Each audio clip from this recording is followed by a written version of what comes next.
city of Philly, where the birds take flight. Eagle swag on the rise each and every night. Tone and Marcus got the scoop ready to ignite. From the lanes of South Street to the Broad Street lights. Dashing like a running back, hitting every play. 9 guys in the zone, never led astray. Talking touchdowns, talking game day. Huddle around the mic, hear what they gotta say. Fly like an eagle soars in the sky. Tone and Marcus always standing by. Bringing their heat, call it do or die. Philly squad, hear the battle cry. Fly like an eagle soars in the sky. Tone and Marcus always standing by.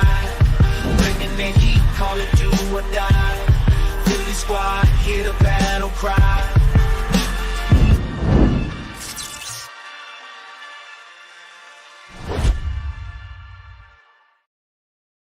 What's good? What's good? What's good? You guys are tuned into your Eagles off-season show featuring Pro Fan Talk. Y'all know him as Coach Marcus as well, and I'm your guy, Tone DeShields II from Chalk It Up Sports, where no matter if we win or if we lose, we just got to charge us to the game. Y'all know what y'all job is. Y'all know what y'all role is. Before y'all get too comfortable, before y'all kick y'all feet off or kick y'all shoes off, before y'all go to the fridge and get something to drink, make sure you smash that like button. Make sure you guys subscribe to the channel. Make sure you say hi to your grandmother on the way to the kitchen. You feel what I'm saying? You better not come back to me and granny say you didn't speak to her. So make sure you guys smash that like button and make sure you guys are locked in. Marcus, what's up, brother? The eve of free agency. Talk to me, man. How are you feeling this morning, first and foremost? I'm good. I'm good on the struggle bus like everybody else with this spring forward time change. But I was up finishing a last-minute video about the damn WNBA. I look up, it is 4:38 in the morning. And I'm like, wait, damn. What just happened?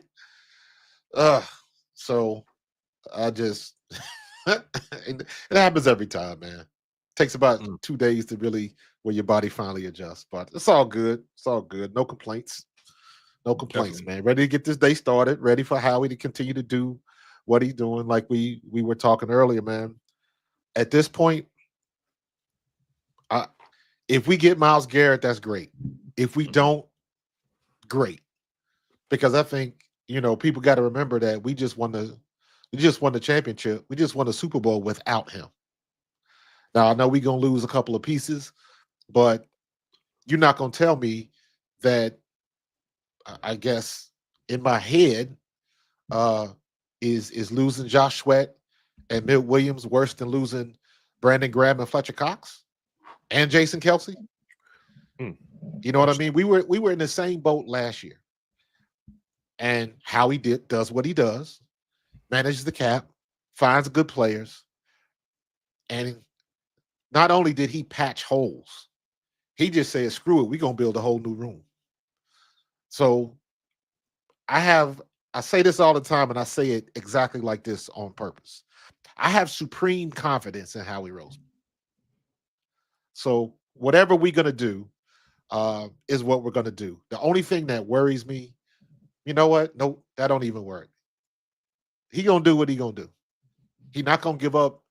I don't see Howie Roseman making a stupid deal. I saw some stuff, that idiot Cowherd talking about, I'm tired of A.J. Brown and his chatty ways. I'm like, man, if you don't shut the hell up, you don't even know what you're talking about. Stay out of grown folks' business. Stay out of grown folks' business. Yeah.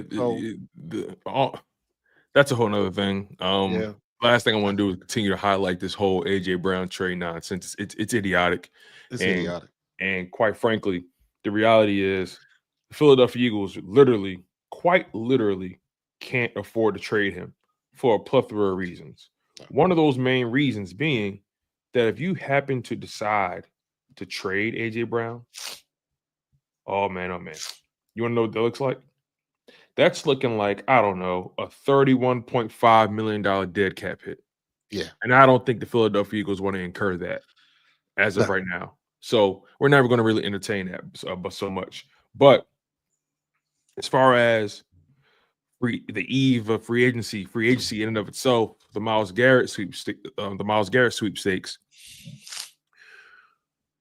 I think I'm in lockstep with you in terms of if we get him, we get him. If we don't, we don't. We've proven that we can, and we have one without him. And besides, it's rare that you see a team win a Super Bowl and they reload in that way, right? Right. It's not common to win a Super Bowl and then be able to get a superstar player on your roster the following season. That's not really a common thing. So even if Howie Roseman was able to pull that off, that would be remarkable. But I think sometimes we fall too much into the minutia of the excitement of bringing a player in. You know, right? Exactly. We all fall into that trap. Everybody else doing it. We gotta make a splash. Exactly. But eventually you got to figure out, or eventually you got to tap into what's feasible and what's not. Eventually you got to wake up and smell the coffee, right? And say, okay, is this even really possible? Not just the trade, right? The trade in and of itself probably is possible. Trading for the player, bringing the player in. That's probably in my opinion, that's the easiest part. The hardest part is succumbing to his demands post-trade, which is the extension that he's probably looking for. And Max Crosby just set the damn floor. Yeah. It's the cost of it, man. It's the cost of it. And just like, you know what? Just like your mom told you when you was little. If you splashing in the bathtub, you're making a mess.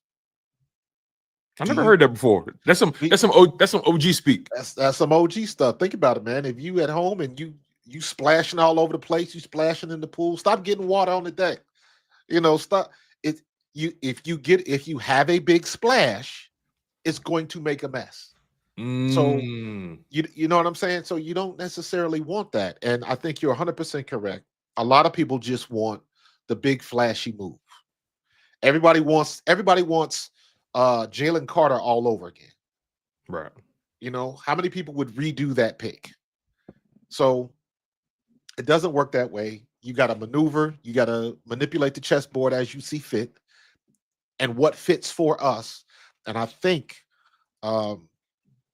when we had the Georgia draft, I think that's when Howie flipped that switch.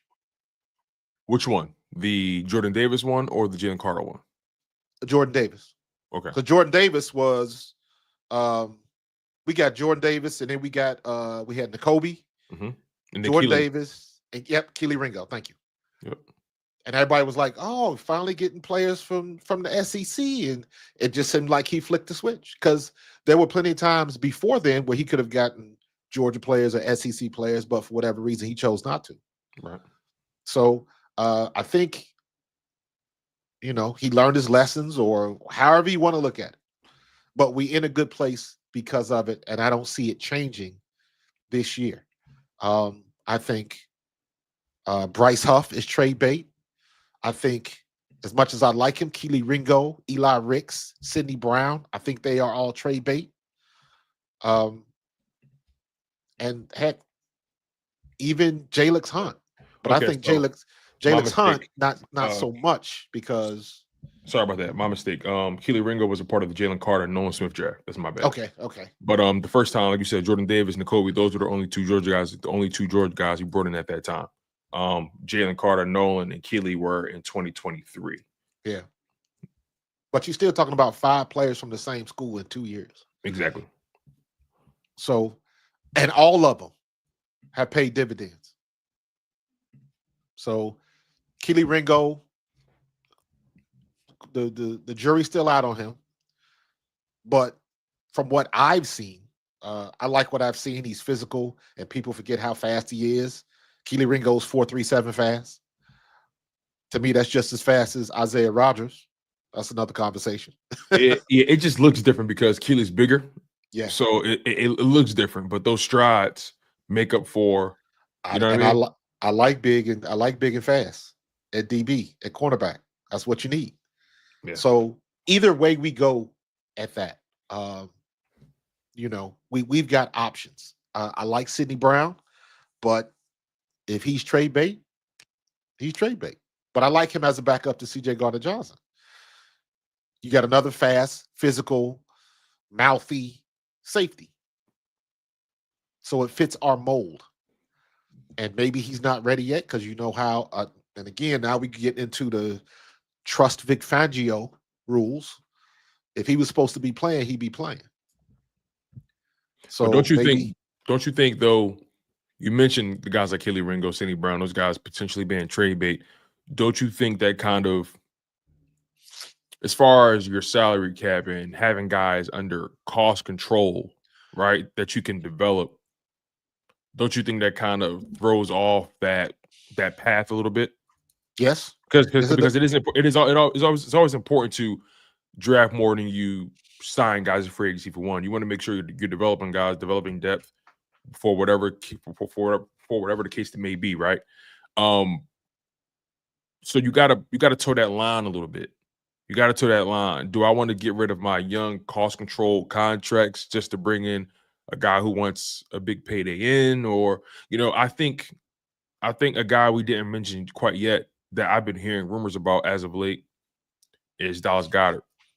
Mhm. Is he potentially trade bait? Because his contract, along with his talent, is very enticing for a team. The only thing that throws off that conversation is his health. Right. So, a lot of teams who are trying to, you know, get some flexibility, they would gladly take on an expiring contract. I would agree, but well, first of all, you're correct. Um, giving up a lot of youth and development to get a player. That's always the gamble. Mhm. That's what Howie does. He gambles. Um, look at it on the flip side. Why did Tennessee gamble like that and give up AJ Brown? That was a gamble. But that was That a gamble without an out.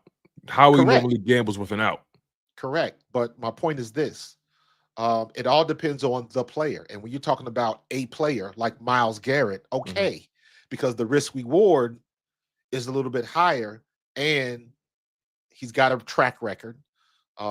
He's considered one of the best in the league, so the product is worth the value. There is no question marks about that.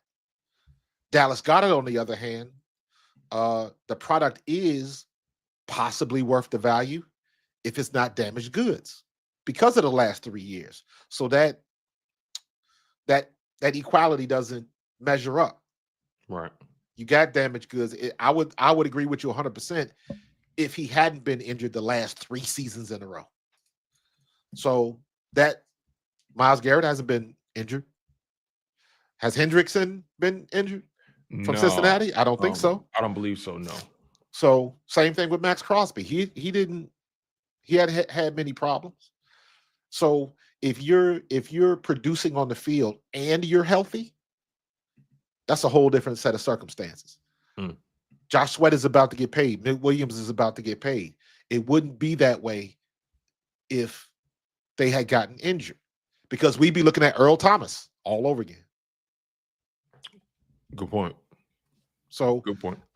you got to take the health of it into consideration. I Mhm. was looking at when I saw that the Bengals let Gesicki go, and I'm like, Gesicki let our lunch will be played Cincinnati.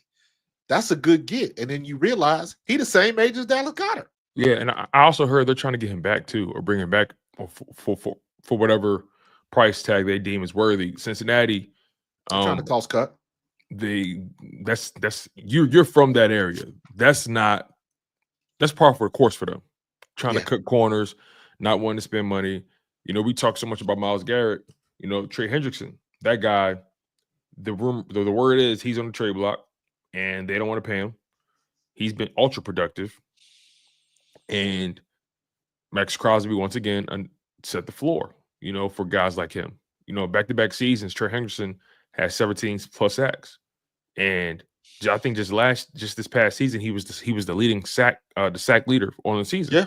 Mhm. So a guy like that, again, he may not have the aura of a Max Crosby or a Myles Garrett, right? He may not command the same um, endorsement dollars, but Right, Trey right. Hendrickson is one of the best pass rushers in football. In football, bar none. He's easily, as of right now, a top 5 edge rusher, I'm sure, I in this I would league. say he's the best in the business because of everything you just said. Because he plays in Cincinnati, he don't get to shine like everybody else.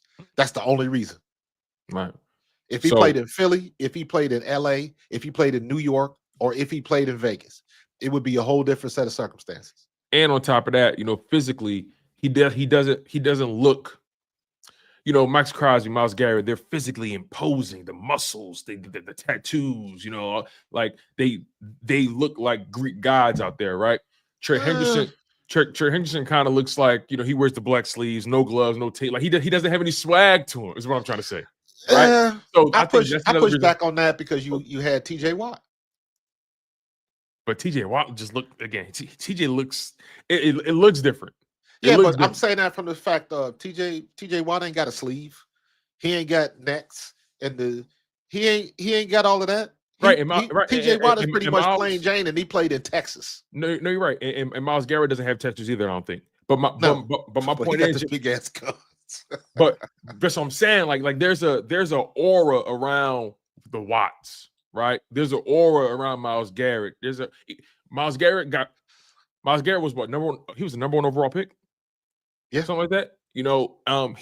Cleveland, you don't have any aura in Cleveland, but he brought swag to Cleveland. He brought aura to Cleveland. He's a quiet guy, doesn't really talk too much, but Myles Garrett his name still rings bells. Trey Henderson, like when you look at him, he's kind of pudgy a little bit. He's not really cut like these guys, but he's a very, very phenomenal pass rusher. You get what I'm saying? Like if you look at Trey Henderson right now, he doesn't look like those guys physically. Yeah. So I think that's what I mean. Plus, like you're right, Cincinnati doesn't really bring the same. Okay, so Gesicki did resign. He ended up resigning with them. Yeah, I saw that in the chat. 3 years, $25 million. All right. Ooh, that's interesting because at that point now, that's what 7. What did he get up front though? That's the key. Let me double check that. I can tell you right now. The signing bonus is forget the contract. The signing bonus is where it's at. Right, exactly, because that's the guarantees is where it's at. So Mike Gesicki. Okay, here we go. 3 years, $25.5 million. He's got. It doesn't have his guarantees listed yet. It doesn't have his guarantees listed yet. But if I'm them, if I had to take a wild guess, I would probably say 40 to 60% of that contract is fully guaranteed. So I would probably say 25 divided by 3. That's what. That's almost like $8 million. So I'd probably say maybe 16 million of it, 15 million of it was guaranteed. I would take a wild guess with that. But that's interesting because Mike Gesicki over the past few seasons, he's been very healthy actually the past several seasons. Played all 17 games.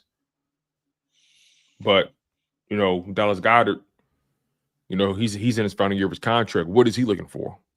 Because again, there's no way he can, in my opinion, there's no way he can justify being paid like a top 5 tight end anymore. You can't stay on the football field. You only played 10 games. And here's the thing. Any agent worth their salt knows that. He knows that. So the gamble is, yes, you're good. Asterisk. Is it asterisk? Asterisk? Yeah, asterisk. I think it's asterisk, right? Asterisk. But the caveat is when he's on the field. When he's on the field. Mm-hmm. So that's the big if that will keep him from reaching his cap. So to your point, there's no way he's gonna get what Hendricks or Gesicki made. There's no way he can get that because he ain't been on the field. Last 3 years, he's missed at least 4 games a season. Yeah. Last year was the worst since like I think last year was like his worst year. He missed 10. He only played in 10 games last year. Was 20? Yeah. 20. So it's 23 season. That's when he broke his arm, stiff arming. And then he missed. How many games did he miss this year? He missed 4. He missed 7. Let me double check. Was it 7? Let me double check because he only played in 10 games this year. I didn't realize it was that many. Wow. Yeah. Which drives the point home even more. Let me make sure I got this right here because I was looking at it and it blew my mind. Yep, he only played in 10 games this year. Played in 10 games. And remember, he played in the season finale in New York, so it's not like they sat him for a game intentionally. Right. He missed 7 games this year. So So here's the thing with Goddard, because you know the talent is there, you know the size is there, blocking, yeah, but It's been better. it's I want been to better. I But want to give him the benefit of the doubt with that, but I also feel like maybe those injuries starting to take a toll on that blocking ability. yeah, but he was never a great blocker. He was good enough. Yeah, So yeah. I mean, he's a tight we'll end, leave it right? at that. So But he was good enough, right? so that falls in our favor, because how we can say, like, listen, man, here's your market for somebody who hasn't stayed on the field consistently for the past 3 seasons. Take it or leave it. And then somebody will pick him up, but ain't no way he gonna end up the same way like CJ Gardner-Johnson did when he went back to Detroit. You can't overshoot your market. Mm-hmm. This is the gamble that players take. Right. If you worth it, somebody's gonna pay you what you're worth. If you're not, they won't. And he's 30. So And he's 30. I fully expect the Eagles to draft the tight end in this draft class. I fully expect that. Again, he still has 1 year left on the deal, right? He's under contract for 2025. But it just begs the question: are the Eagles going to allow him to play out the contract? Do they feel the need to rush to figure out what they're going to do with him? Unless they have a larger goal in mind, I don't think they should feel rushed to handle his contract. No, not at all. Because all of the time that they're taking, you figuring out what the market is. You rush Exactly. you rush to get the contract done if you know what somebody's market is. If they really wanted Zach to Bond. sign Case in Bill point, Williams, Zach Bond, exactly. If you really wanted to do that, you would have rushed to get that done. You definitely would have rushed to get that done before Max Crosby happened. Mm. So, but everybody good and damn well know that Bill Williams ain't gonna get Max Crosby money. Well, Definitely Josh Sweat is not. So Dallas Goedert is in basically the same situation like Sweat was. The best thing, in my opinion, that he should do is take a good, not great contract offer. Because the Eagles, I don't think, are going to offer him a great contract offer, but they're going to offer him good money. Yeah. So take that, extend your contract for another 2 or 3 years, and basically your job is to bring in whoever we draft or whoever we pick up, because there's some good tight ends in this draft. So if Howie wants to go that route, I've been hearing, I done heard this phrase 4 or 5 times already. There's a bunch of 3rd, 4th, and 5th rounders that really should be 1st and 2nd rounders. And I'm because like, so basically they're dropping. They had 1st round, 2nd round talent, but because of the position value, exactly, they're dropping to 3rd and 4th round. So other positions, they're deep in the draft. So you can get a good tight end. You can get a good cornerback in the 3rd, 4th, and 5th round. So you kind of going back to your point of you got these names that are splashy and flashy, right? That everybody wants. But once you get past that 1st round, now you got to wheel and deal. Now it goes down to who did their homework. So we can find another Jalix Hunt and not find another Jalen Reagor. You know what I mean? So correct. And again, my confidence in Howie Roseman and our team is supreme. Yeah. Because their batting average the last 5 years has been unprecedented. Yeah, that's the thing, right? Howie has positioned himself in such a way that it's kind of hard to bet against him at this point. Man, Howie Roseman like Bryce Harper right now, bro. He hitting everything that come across the plate. He's swinging every first pitch, right? Man, listen. No, like it's funny, right? You know, we briefly touched on Zach Bond's contract. You know, you and I haven't really gotten the chance to really tap into the Saquon deal. What to me, when I look at both of those contracts, for one, I think both contracts are very fair. Congratulations to both those brothers. You can also make an argument that both of those men go down as probably the top 2 of the top 5 signings, 2 of the top 5 free agent signings during Howie Roseman's tenure, being in full control. Right? Me personally, I start Howie Roseman's tenure post Chip Kelly. Yes. Me personally, that's what I started at. Agreed. So I can make an argument that Zach Bond and Saquon Barkley are two of his best free agent signings of that period, right? Agreed. Some people may say Hassan Reddick. Some people may throw in Malcolm Jenkins in that conversation, right? Oh yeah. But when you think about the return you got for said player, right? Malcolm Jenkins led to a Super Bowl, right? Zach Bond and Saquon Barkley led to a Super Bowl. But I will argue again, Zach Bond and Saquon Barkley are top two just based off how they were able to affect the defense in so many different ways, affect the defense and offense respectively in so many different ways. I felt like Zach Bond coming back was imperative because I felt like he was the glue between the secondary and the defensive line. And he gives you so much. He can wear the green dot if you need him to. Can rush the passer, can play in coverage, run sideline to sideline, instinctual, can fit the run gaps, the run fits. I mean, obviously we know what Saquon can do.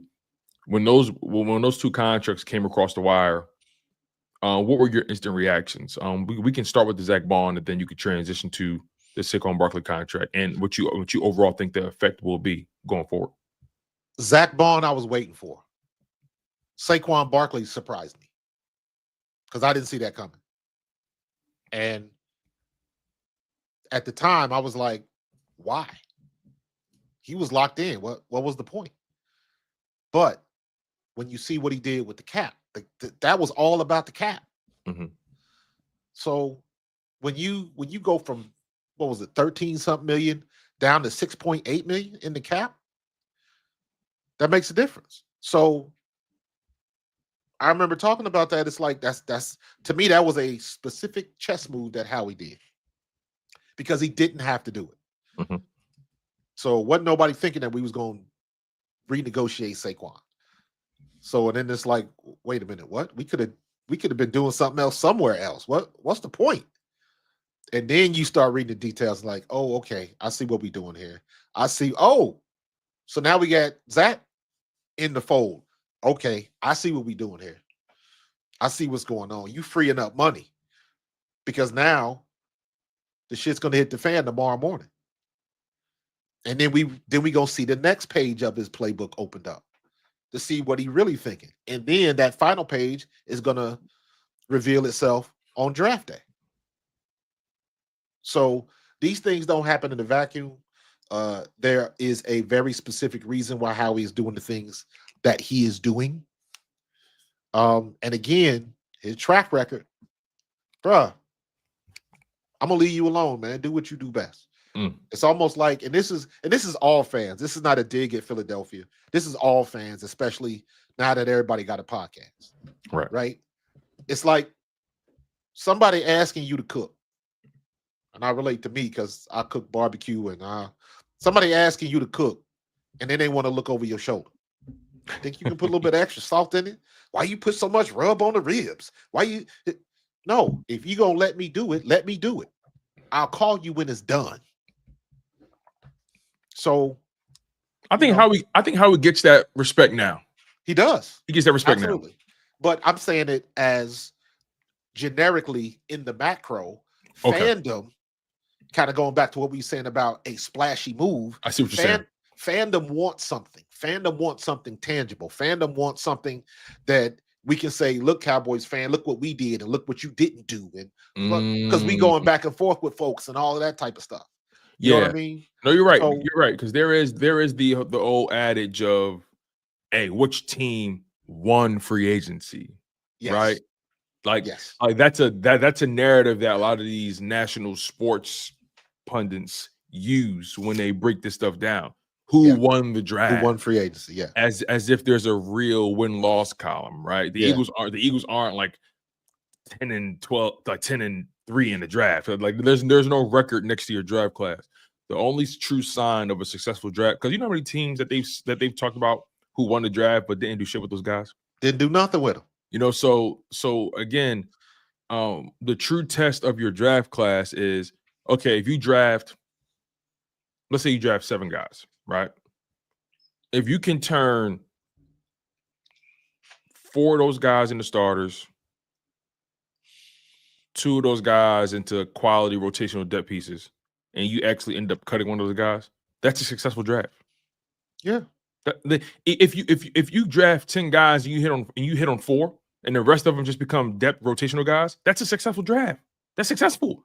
Like, I think people have a misconception about what successful is when it comes to drafting and all that kind of stuff and free agency. But regardless, though, Howie Roseman has earned that right for me to allow him to go to the plate and swing at whatever pitch he wants. Yeah, and you're 100% correct. Everybody overinflates, or I guess everybody's expectation of what you get in the draft is skewed. If you get 1 or 2 good players and you drafted and signed 8 or whatever it is, that's a pretty good draft because you got somebody that's paying dividends, that's contributing. But that lends to how good Howie Roseman is. Yep. Because Jordan Davis is playing. Jalen Carter is arguably the best. Nolan Smith is one of the best. Nakobe Dean, he was doing what he was doing. Reed Blankenship, undrafted free agent. So Cooper DeJean and Quinyon Mitchell. So you're talking about 5 or 6 draft picks and an undrafted free agent, and all of them are starting? And take it a step further, for the 2024-2025 season, out of your 22 starters, 11 on offense, 11 on defense, out of your 22 starters, 16 of them were draft picks. Only 6 of them were free agents or trades. AJ Brown, you traded for him. Mekhi Becton, you signed him a free agency. Saquon Barkley, you signed him a free agency. So that's 3 on offense. On defense, you traded for Darius Slay. You signed CJ and you signed Zach Bond. 3 and 3. Literally 7 of your starters or 8 of your starters on offense were draftees. 8 of your starters on defense were draftees. That's success if you are a GM. And to take it a step further, right? If we want to talk about the contract value of said free agents or free agents that we've signed and going into the 2024 season, Mekhi Becton, 1-year deal, minuscule against your cap. Zach Bond, 1-year deal, minuscule against your cap, right? Obviously when you traded for Darius Slay, you traded for AJ Brown, you gave them contracts upon receiving. Right. And then CJ, you gave him a very fair contract. Very fair contract to you.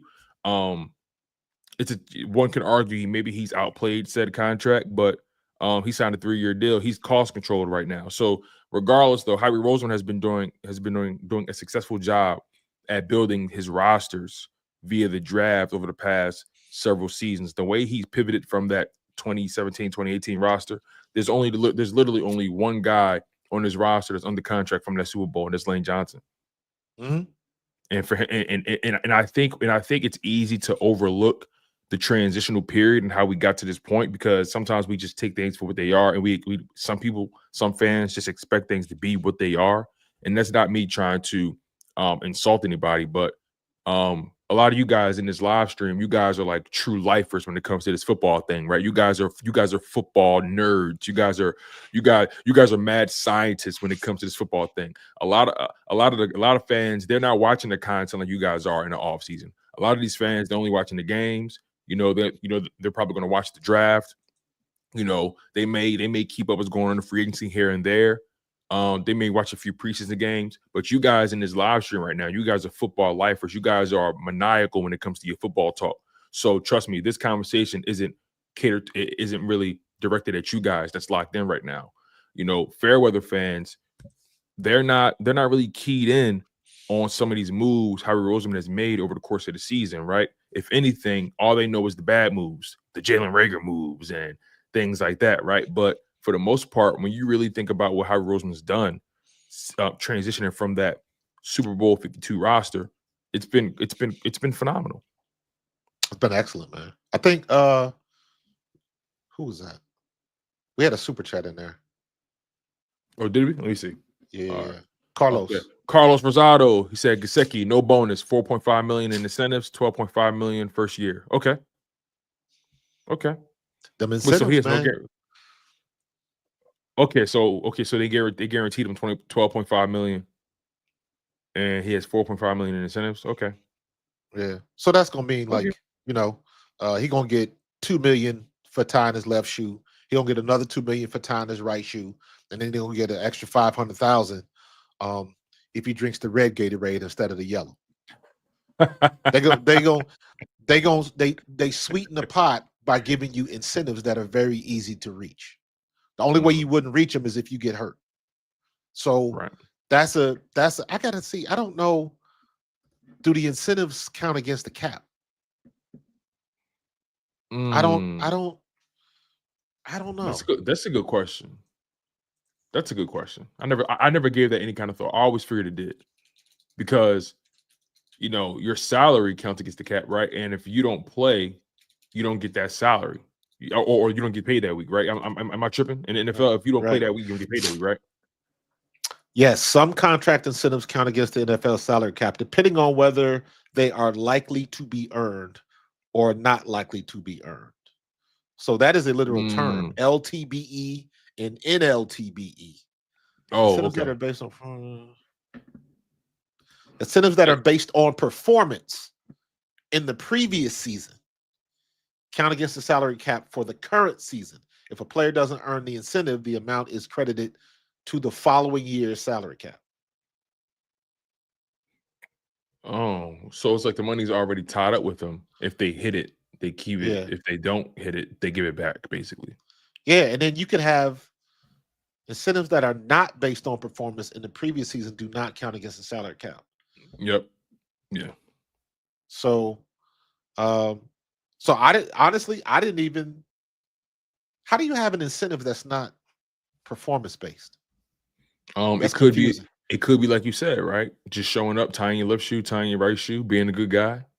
Yeah, I guess so. You know, Showing up to practice. So that would make sense. If you dress or if you start for 10 games this season, you get $100,000 bonus. right. So I'm assuming it's something like that. Yeah. Shout out to Carlos Rosado with the super chat. We got Big Chris with another super chat.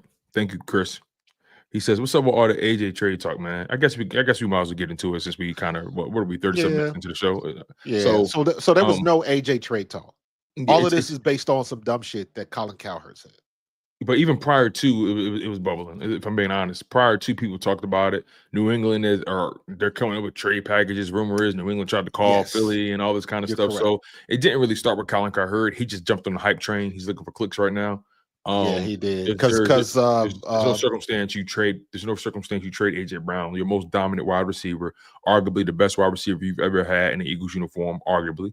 How impactful he is on winning.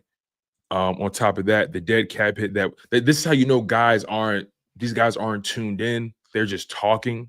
They think this is you're playing with Madden football players. They think they think these guys are action figures. Think it's franchise mode.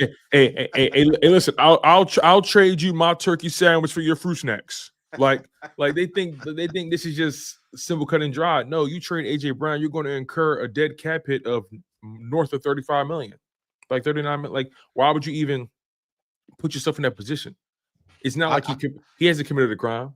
I think that was Colin Cowherd has always had a thing about guys with personalities. He doesn't like personalities. Yes, correct. He prefer guys to be buttoned up, and he prefers he's the one that pushed that narrative about Carson Wentz wearing his head backwards and made that a whole thing in sports, like a guy having his hat forward, like that whole narrative.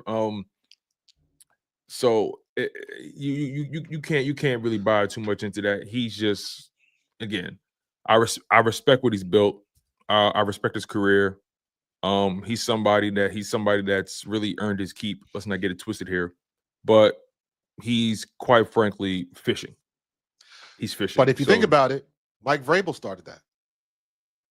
Because remember, there were reports that Mike Vrabel called the Eagles to see if AJ Brown was up for trade. But in my opinion, I think Mike Vrabel did that as a dig to Tennessee. Because if you remember, when they made that trade, when Howie made that trade on draft day, he was not happy. He was not happy. I'd never seen a coach on TV in draft in that situation get up and almost walk out the room. He looked like he was ready to knock somebody's head off. He was pissed, especially after if you remember, a couple of weeks before draft day, he had done an interview like, yo, we're not trading AJ Brown. That's not going to happen. Like, he went on the whole thing about like that he's the best player on this team. We are not getting rid of him. And then for the ownership to do that behind his back. Mm-hmm. So they smacked him in his face. So I think him doing that, he know good and damn well Philly ain't trading AJ Brown. But I think he did that just as a dig to Tennessee. Just to rub it in their face. Because it ain't no skin off of his back. He with the Patriots now. Yeah. Because he had people. When I saw him react how he reacted, I felt bad for him. That was almost as bad as that. I feel bad for him. I ain't feel bad for him. No, I'm saying it from the standpoint of, and I'm saying this as somebody who has coached before, and when you're in that situation, and I don't like to see anybody that's trying to do what's best for their team, their organization, or their players, and then somebody pulls the rug up from under me. Right. That's what happened to him. So from that standpoint, I don't like that. No, you bring up a good point, because he also did say to AJ Brown's face, "I'm not trading you." Exactly, and it makes him look bad, because the worst thing you can do is break your word to a player. Mm-hmm. And he's not. Now, the flip side of that is, this is the business. It comes with the territory. Everybody understands that. But he's that type of dude that he don't want to do that. You can tell. If he says he's going to do something, he's going to try to do it. So for the ownership to go behind his back and basically pull the rug out from under his feet, is that was his Chip Kelly moment. That's ownership did to him what Chip Kelly did to Howie, because he clearly was not expecting that. Yeah, no, you're right. And ultimately cost him his job.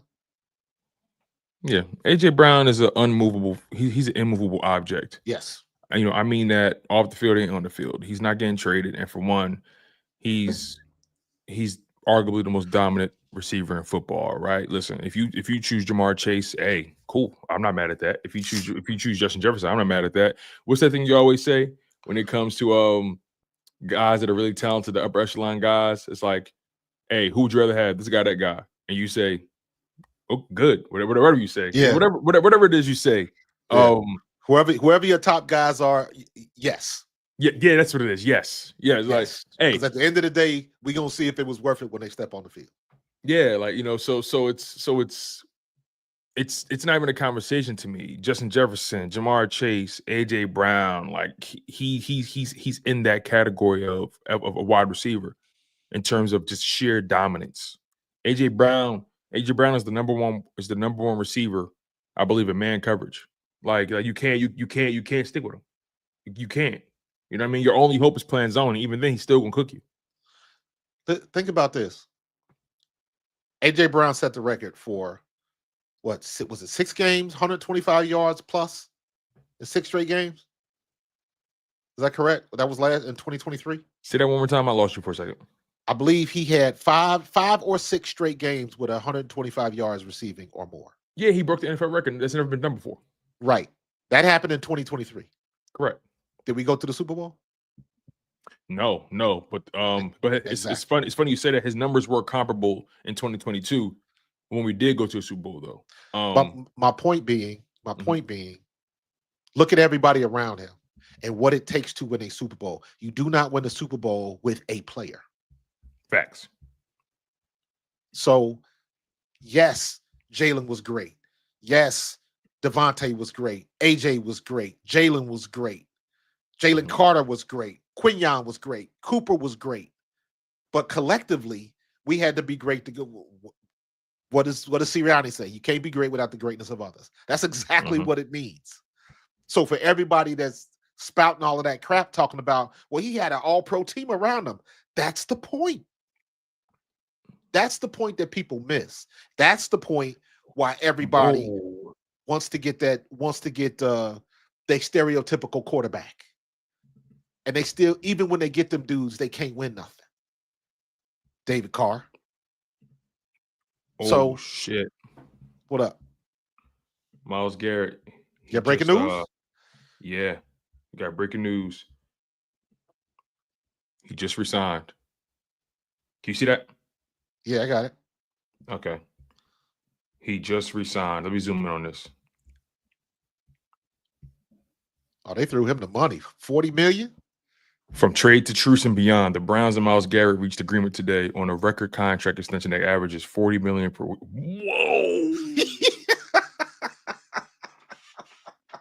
Whoa. Whoa. Oh man, listen, we need to duck we need to What? DuckTales. We need a DuckTales stinger. That's what we need. I need that clip. I need the clip of Uncle Scrooge McDuck jumping in the money bin, surfing on the money. Good Lord, man. Yo, this goes to show you these players be capping. Yo, let this be a sign to all of you. Let this be a teachable moment for everybody, okay? Everybody really take a deep breath for a second. Take a deep breath for a moment. Let this be a teachable moment. When these guys go onto the media and they're talking about, the team has to sell me on their vision because I want to win and my legacy is important and all that kind of stuff. I made a lot of money. It's time to win football games, all that kind of stuff. Yeah, okay. All right. Let me see if you care about winning when I throw that bag in front of your face. Man, you add a couple zeros. Lord have mercy. Listen, and look, by the way, I don't blame him, by the way. He has Nicole Lynn as an agent, Clutch Sports. Nicole Lynn has negotiated some of the most lucrative deals in football. Quinnen Williams, Jalen Hurts, Myles Garrett. She's negotiated some of the most lucrative deals in football. Shout out to Nicole Lynn. Shout out to Nicole Lynn of the first lady of Clutch Sports. You dig me? But the Browns and Myles Garrett reached an agreement today on a record contract extension that averages $40 million per year and includes $123.5 million in guaranteed money, and now makes him the highest paid non-quarterback in NFL history. Oh my God! What? And you know what? It's all cap. Stop believing these guys when they tell you they want to win. Stop believing them. He's gonna be the richest loser in the NFL. Stop believing these guys. This is the NFL. These guys want to get paid at the end of the day. How much they got left to pay a quarterback? Is Jameis Winston gonna take you to the playoffs? I don't know, but they did restructure a lot with Deshaun Watson, but they still owe him that money regardless how many times they restructure. Is Deshaun Watson gonna take you to the playoffs? Hell no. That's why they're gonna draft the quarterback. They're gonna draft. Is a rookie gonna take you? So again, look at how that works. So now everybody trying to find the next Jaden Daniels. Are they gonna trade to get Justin Fields up there? I don't know. Now they got to do something because they got to justify paying that money. So now they done paid them the money, so they have to have more wins than they had last year. If they don't, everybody's going to say they paid all of that money for nothing, and he's still going to be unhappy. That's the worst situation you can be in. But that's on him, though. No. I agree. I agree 100%. So it'll be interesting to watch his attitude because everybody's going to be like, well, you got what you wanted, and we still losing. So now what? The quarterback is the most important piece of that puzzle, not the defense. I've been listening to what Big Hugh been saying on the radio the last couple of days. I don't necessarily agree with all of it, but when he says defense is a luxury, because we lost the Super Bowl because of our defense. We won the Super Bowl because of our defense. Mm-hmm. We won 2 Super Bowls because of our defense. You're right. Brandon Graham gets the strip sack. Josh Sweat, Nolan Smith, Jalen Carter do work on Patrick Mahomes. But if you don't have the other side of that coin together, what do you have? He's in the same boat as Max Crosby. Who's the quarterback in Las Vegas? David Carr? Geno Smith right now. Geno Smith. Okay, so you got to upgrade. Is Geno Smith taking you to the promised land? No, but I think the Geno move, and Geno's looking to get paid, by the way. Yes, he is. I'm gonna be honest with you. I'm a little confused about some of these moves some of these teams are making right now. I don't Trade know. If you're the Raiders, 9 times out of 10 you're drafting a quarterback. So you trade for Geno. He is looking to get paid. Are you going to what are you going to give him? A 2-year, $80 million deal, pay him $40 million a year? I mean, I heard he's looking for like something around $45 million or something like that, or $40 million. Is that what you're going to do? He's going to be the bridge to your young guy. You're going to let your young guy sit for a little bit. Like, what's your long-term plan? And then the Myles Garrett thing, right? It's just like, again, I'm sorry, I can't move up this point quite yet. These guys come on these platforms and they pontificate about how much they want to win. And listen, I want people to let this be a reminder to you guys. All these guys don't want to win. They don't. They want to get paid. They want to get paid, and if they're lucky enough, they'll win. Max Crosby, he was out there talking similar to Myles Garrett. He didn't demand a trade, but he was saying, "Hey, look, my legacy is important to me, and I want to win football games, and not as I want Las Vegas to make sure that we have a plan about winning." Myles Garrett, I want to make sure there's a plan about winning. My man submitted he penned the whole letter to the media. He penned the whole letter to the media, and then went on a media tour on Media Road during the Super Bowl week, keying with all these platforms, basically marketed himself to other teams, saying, "Yeah, I want to trade the game. Yeah, there's a chance. I would love to be in the system that allows me to do what I want to do. I like Philly, I like Kansas City, I like these teams. Like, he played the game, and he won. He gambled in the casino. He gambled, and he won. He dropped that coin. He dropped that chip on double zeros, and it popped. Yeah, South Jersey made a very good point here. Everybody got a price. Everybody has a price. Everybody got a price. Everybody got a price. Look at Dark Matters. Look at Dark Matters super chat. Yeah, let's get to these real quick. So Dark Matters. It's funny. I think he posted that right before you broke the news. Yeah, he actually did. He did. He says, and that's why we won't get Myles Garrett. Cleveland holds all the cards. We're getting another pass rusher. Not your Henderson. Watch. Walker from Jags prediction. Yeah, I heard about Walker. He's in a final year of his rookie deal though, so he's looking to get extended. So that's going to be interesting to see what they do. You didn't plan on paying Josh Sweat as far as we're concerned. So paying Trey Henderson, paying Trevon Walker. He's younger, right? He probably has a higher ceiling. He's a Georgia guy, so he'll fit right into the culture. But let me ask you this. Yeah, go ahead. Now with Max Crosby and Myles Garrett, what do you think the asking price is for Milt Williams and Josh Sweat? I was just about to tell you or ask you the same question. Just stand with Sweat for a second because he plays the same position. Sweat is in my opinion, if I have an opinion, it's a fact.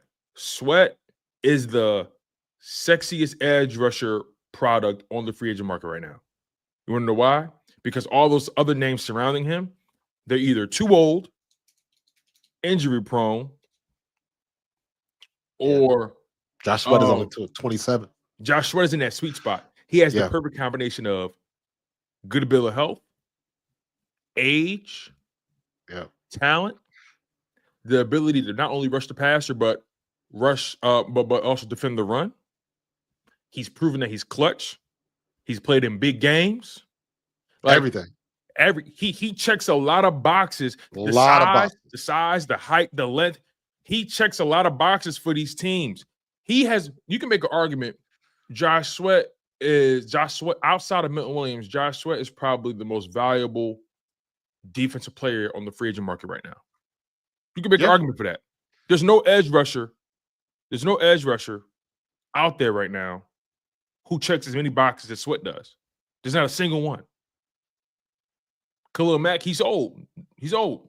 He's not going to command the money Sweat can command, right? I know Josh Sweat is just rubbing his hands like baby, like Birdman. He rubbing his hands like Birdman, like, hey. You know what I mean? And obviously, Sweat's not going to get this kind of money, but at this rate, Sweat getting over $20 million. Yeah. Milton, he's getting over 20 million. Osa from the Dallas Cowboys, he set the market for the DT so far. Well, but here's something. 4 years, 80 million. Interesting. Here's something interesting now. Looking at Myles Garrett, is Josh Sweat worth 20 million? Doesn't matter. A team is willing to overpay. No. Is that overpaying? No. I'm looking at what Crosby and Myles Garrett got, and Crosby just got like 30 what? Because it was nowhere near 40. He got like 35, right? Yeah. Make sure I got this right here.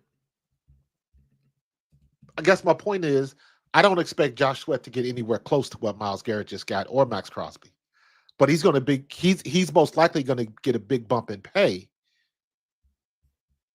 to what he's earning now, which was he took the pay cut, but he was making 13 a year plus incentives. Crosby is making an average annual salary of 35.5 million. Myles Garrett just shit on that. Yes. But do you think typically go ahead? Do you think Josh Sweat is going to get that type of money? Not that kind of money, but he's definitely going to get in the 20s. So let me say it like this. If we can get Myles Garrett in the 20s, would that be something to do? You see what I'm saying? If we can get Myles Garrett, because he's as productive, he wrecked shop in the Super Bowl. Yeah. He was arguably a Super Bowl MVP. You could have, if they would have gave him the label as Super Bowl MVP, I'd have been okay with that. Right. If they would have gave it to Milt Williams, I'd have been okay with that.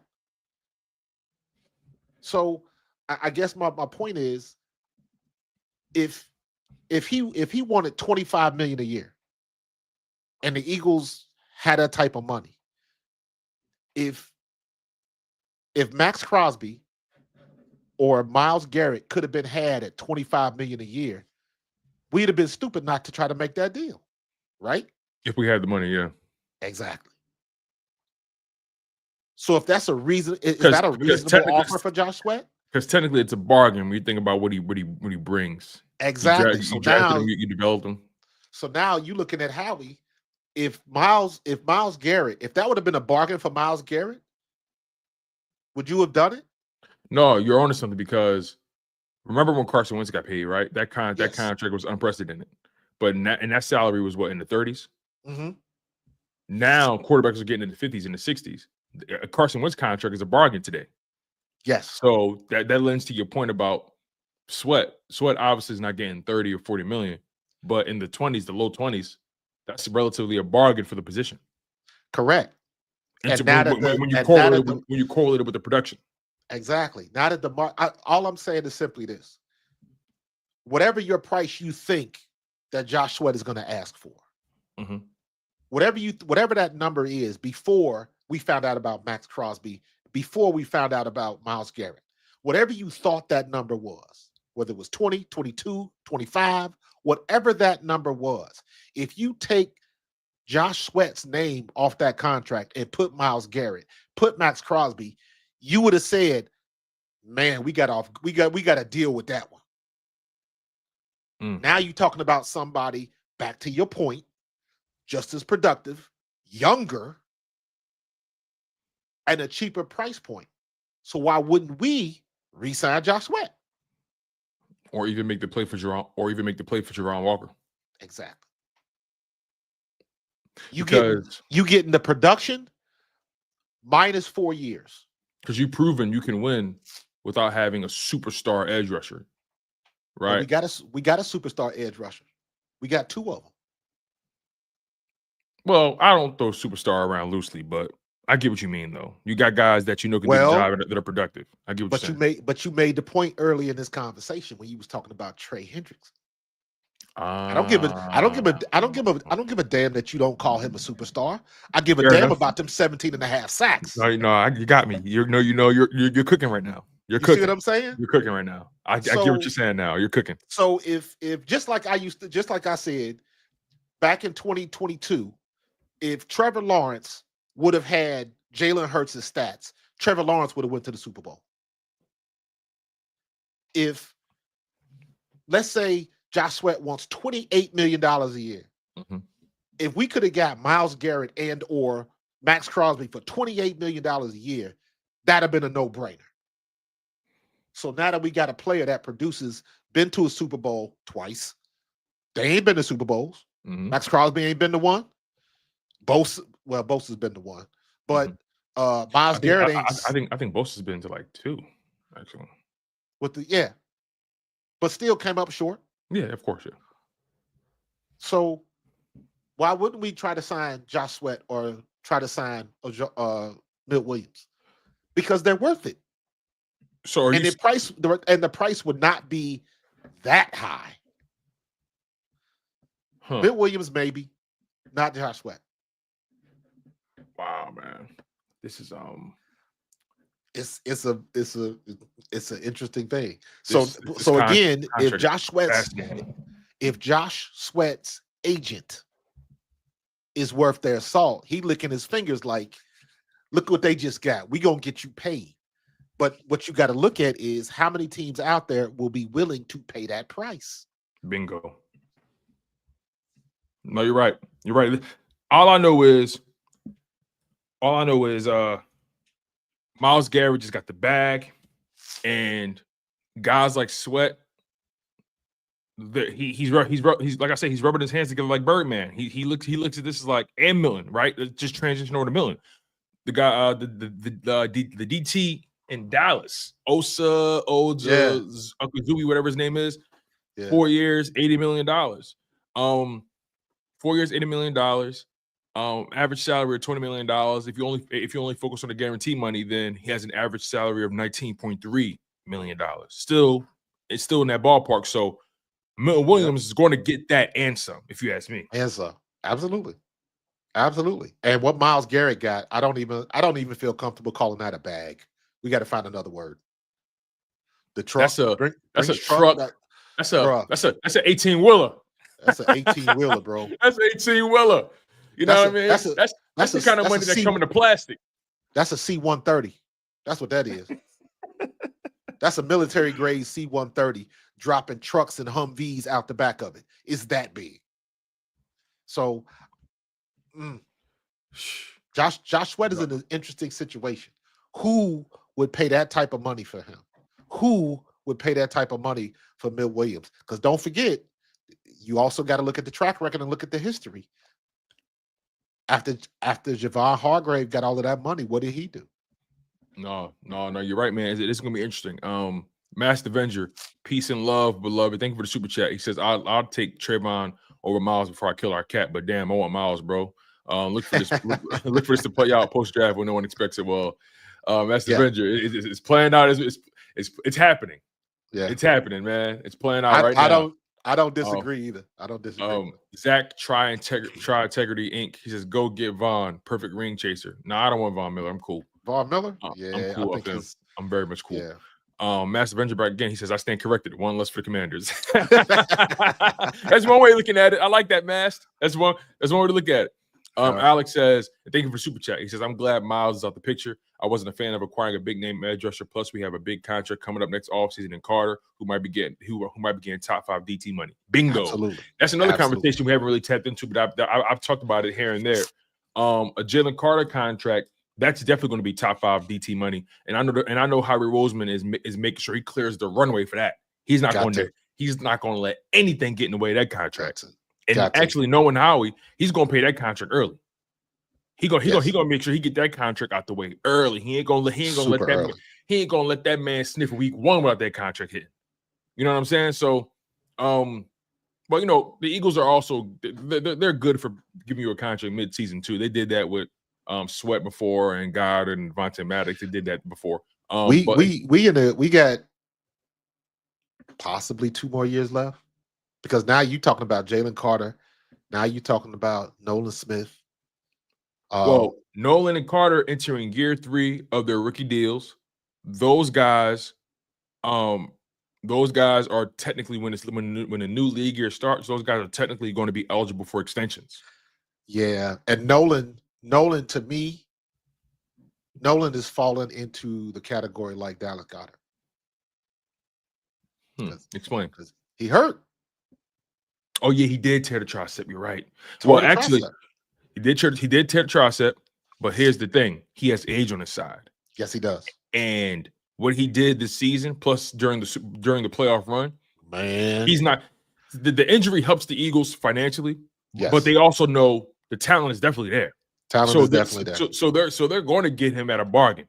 That joker Or at is a or at a price that works best for them, because again, Yeah. the injury and knowing him or knowing his representation because of the injury, But they may jump at the not the first bag, but they may jump at the best contract they see with the Eagles. You get what I'm saying? Like they're not going to overplay their hand with that, in my opinion. I don't see them overplaying their hand. You're talking about 2 out of 3 years he was hurt, because he was hurt this rookie year, popped his shoulder, kept popping his shoulder out. And then he did he get hurt in 20? He was drafted. He was drafted in 23. That was the shoulder year. 24 won the Super Bowl. Made it to Super Bowl. He was healthy all year in 24, and then he got hurt in the Super Bowl. So you're right. You're right. And then he got. He played a whole half with a busted shoulder, and made plays. Yeah, man. Shout out to Green Wingman with the super chat. He said, "So the Browns just like being in Cap Heck." Is what they're saying. A great example of why organizations like Cleveland continue to make head-scratching moves.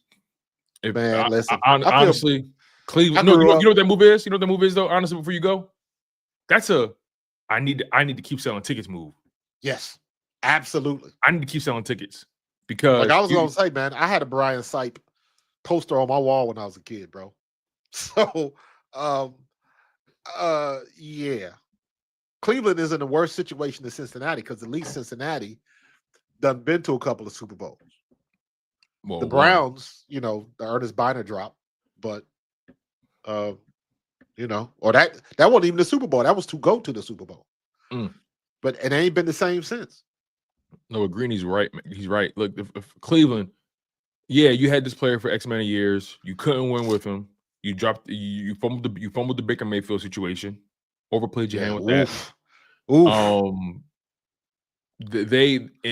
They literally, in my humble opinion, you got to sell tickets, but the best move for your organization, in my opinion, to get you back into the mix as far as roster building goes, was to trade Myles Garrett. That was in my opinion, that was your best course of action to rebuild that roster, because now you got 2 contracts. Again, Myles Garrett is not Deshaun Watson, obviously, but Myles Garrett, he'll be 30, and you're paying him what you're paying him, which is going to be interesting to see how it plays out. But you're still under the thumb of the Deshaun Watson deal. Yeah, that's the problem. You're trying to give your fan base hope, and I'm sure people are going to come to the games. But I feel like if you're a true Cleveland Browns fan, and look, I don't know, I'm guessing here, I'm shooting in the dark, but I feel like if you're a true Cleveland Browns fan, you don't like this deal. No. What's your thoughts on that? Do you go to the stadium? Do fans buy tickets to see defensive edges? They go to see quarterbacks, and they still don't have a quarterback. Not to mention, the quarterback is dividing your fan base. Half the people will tolerate him. I don't even say I think it's divided. Half the people will tolerate him. The other half don't like him because of his history. That part. And you just picked up that damn contract like an idiot. And clearly, he is not in the same headspace that he was before that happened. I understand why the Texans did what they did, because he was that dude. He was C.J. Stroud and a better version of it before C.J. Stroud was. Yeah. And it just all fell apart when the allegations came and the situation that he went through. And you willingly picked up that contract after this dude had been out of the football for a year and a half, and you just thought he was going to come in and just pick up. And he ain't the same person anymore. Like, people don't understand what that stuff like that does to you, man. Right. We've seen guys miss whole seasons due to injury, whatever it may be, and they don't come back quite the same. They got to get their bearings under them, right? It's like, this guy was out of football for damn near 2 years, and you just thought he was going to because He was suspended for 1 year. No, he was out for 1 year because of the situation. Then he was suspended by the league for another season. So that's 2 years, right? So football isn't the kind of sport that you can just jump in and out of. You know what I mean? It's not. And with everything going on in his life, it's hard for me to believe that he's in Zen mode. Man, You know? you can't get in game shape at Planet Fitness. Simple as It that. ain't gonna happen, bro. And the mental is the issue. I am quite sure that Deshaun Watson is in supreme shape. The mental game, the mental aspect, everything you got to deal with. Your mental health after going through something like that. Mm-hmm. And then Cleveland picks up that contract. And after the first 3 games, you knew you were in trouble. And you can't do nothing about it. You stuck with it. And as good as Coach Stefanski is, like, what do you do? You got what you got.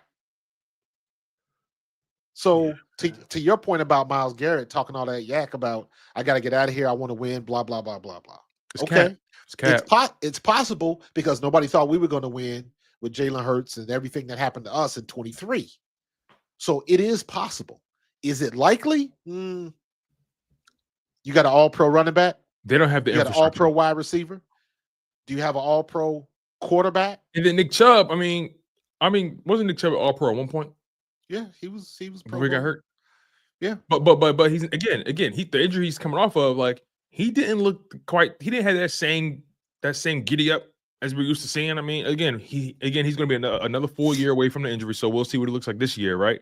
He still has age on his side, but if I'm Cleveland, man, Cleveland looks like they're really just trying to sell tickets right now. They are. He trying to get, that owner is trying to get a return on his investment. When he told everybody that he wasn't going to meet with Myles Garrett, everybody thought the writing was on the wall. Myles Garrett was talking about, hey, I'm prepared to sit out and blah, blah, blah, blah, blah, blah, yakety schmackety. Right? And then he put a couple zeros on it. And now everything is right in the world. But here's the problem.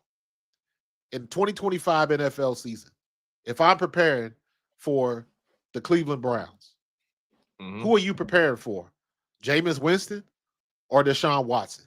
And regardless of what your answer is, why am I worried? Why am I worried about Jameis Winston? And I'm saying that, and Cleveland almost beat us last year. Yeah. It's a tough proposition, man. It's tough. Shout out to Zach Tritegrity. He says, I think Howie has broken the NFL. Shout out to you for the super chat. He says, No Cut Sports Podcast says, y'all think we keep one of these guys like Sorter Milton now? Also, keep it up, fellas. Love the content. Appreciate it, man. I think it's possible. I don't think so. I don't think so, man. I don't think so either, but I think now it's possible. What? I mean, is this based off what you said earlier, as far as like why you think it's possible? Yeah, I think it's possible. Okay. I don't think it's likely, but I think the possibility of it is greater now than it was before for the same reasons. I don't think anybody's going to give Josh Sweat what Myles Garrett just got. Of course not. Or what Max Crosby just got. He's not. Listen, Sweat's not touching $25 million. He's not. Who had better stats, Crosby or Josh Sweat? This past season? Yeah. I want to say Crosby. Let me see something. Because this kind of leads into my. I take that back. Sweat had 8 sacks in 2024. Crosby had 7.5. Okay, so maybe the possibility exists that Josh Sweat can get that type of money.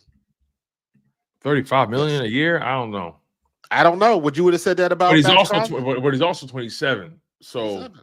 How old is Max Crosby? Same age. Ah, man. So you got a 3-year deal before he turned 30. Oh man, and Sweat also had 2.5 sacks in the Super Bowl. So you could tack that on as well. He played his best on the brightest stage. And that says something. This is interesting. When you put it that way now, Sweat may get 25 plus million. He may get it. He's not coming back, you guys. Him and Milton are going to get between, in my opinion, I think Milton is going to flirt around. I think Milton Williams is going to flirt around that 23, 24 million number. I think Sweat's probably going to flirt around that between 24 to 26 million. And I will predict wherever they go, their production is going to drop. Of course, because they're probably going to be the main guy. Teams are going to start double teaming them, whatever it may be. There you go. The teams aren't going to feel like they're getting a return on that contract. And again, this is what I'm talking about when it comes to free agency and why it's a dangerous proposition to try to build your team through it. You're regularly going to overpay. You're going to overpay. And look, there's nothing wrong with a free agent move if you believe you're one player away, if you believe that this guy can take this group over the top, whatever it may be, right? If you're a rebuilding team, I don't think you should be playing around in free agency unless it's a guy that you believe can also help you restart or rebuild your culture. You know what I mean? With all due respect, you're not rebuilding your culture with a DT. You're not rebuilding it really depends on the situation. Because technically you can, right? I guess technically anything is possible, right? Anything is possible. Yeah. But it takes because again, let's go back to my boy in Cincinnati. And I'm also thinking about their personalities. Milton and Sweat aren't the most vocal guys. Right. But look at Trey Hendrickson, 17 and a half sacks. Back-to-back season. And the Bengals couldn't stop nobody. Joey Burrow threw for what? Damn near 5,000 yards. Mm-hmm. And they couldn't buy wins. They could not get over the hump. As good as Joey Burrow was, he was still taking them L's. He was still lighting it up and still taking them L's. So I guess what I'm saying is that maybe it does take one person. Heck, I'm just contradicting my thought. I'm thinking that one defensive player can make a difference, but it's not one defensive player. Mm-hmm. You gotta bring the pressure on defense so your linebackers and your secondary can do it. Your secondary and your linebackers has got to keep the pressure off the defensive line to give them time enough to get home. And so everything's got to work together. And for whatever reason, in Cincinnati, that wasn't happening, even with 17 and a half sacks. Somebody else wasn't doing what they were supposed to do. The secondary wasn't doing what they were supposed to do. 17 and a half sacks, and and you can't get to the playoffs? You couldn't even see him. So you can't even remember a single one of those sacks. No, you can't. Can't even remember. So it takes, to me, that tells me that takes a collective. And kind of goes back to Philly. I don't care who we get. Ojomo, bring him up. Whoever we sign. All you got to do, and it's been proven, all the Eagles have to do is get a complimentary piece to take the pressure off of Jalen Carter, because Jalen Carter is going to get his. He is the head of the spear. Yep. And to even add to your point, right? A complimentary piece, sure, you probably can find that, but you arguably have it in the building already. I'm a huge Moro Ojomo advocate. Agreed. I think Moro is going to take a big leap this year. And, Milton was on the field more than Davis was because of the pass rush aspect of it, right? Davis was that early down guy, but, and Davis plays very well to Jalen Carter. They have that chemistry. But I think we're going to see Moro Ojomo take a really big step next year, right? I'm willing to bet Moro Ojomo and finish the season has a similar season as Milton. A 5-sack season. I think that's entirely possible, and I think I think that's their logic. And also, you got guys that you've been developing behind the scenes. Byron Young, a former Alabama product that you traded for from the Raiders. Thomas Booker IV has taken a step. Thomas Booker IV took a step during this past season. So, and the Eagles and I trust Clint Hurt to be able to continue to develop those guys. I'm really excited to see what the next step is for those guys. I'm not saying they won't draft a DT in this draft. I'm pretty sure they will, right? Especially if a guy falls to him. This is a very deep draft. But I fully believe Howie fully trusts this group he's been developing. I really believe that. You know what a Jomo is to me? A Jomo is Zach Bond. Break it A down. Jomo was Zach Bond when he was in New Orleans. Good player, lost in the sauce. You got players ahead of you. But they drafted Morrow. They drafted him. I know, but my point is that most people don't know who a Jomo is. True. We know him because we hear.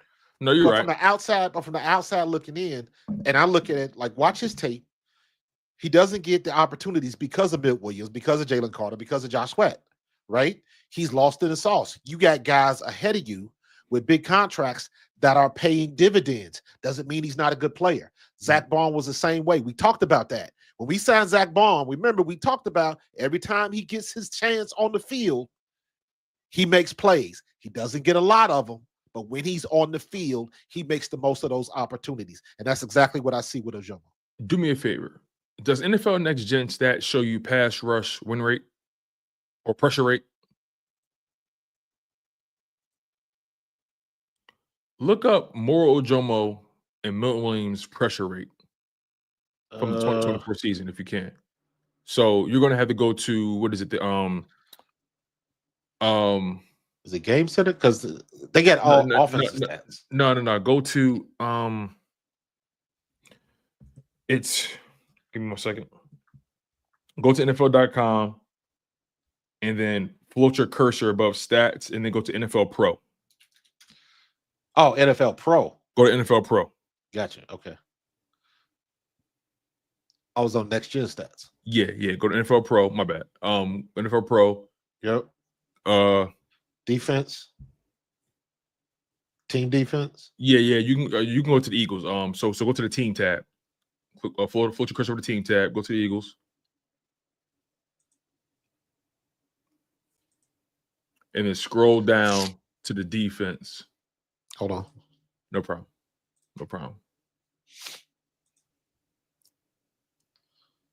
Stats and defense.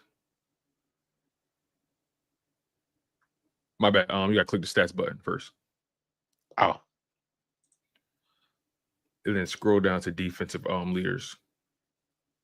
Individual? Yeah, yep. And you may have to explore more to the right side where it says, oh, there it is. Sorry.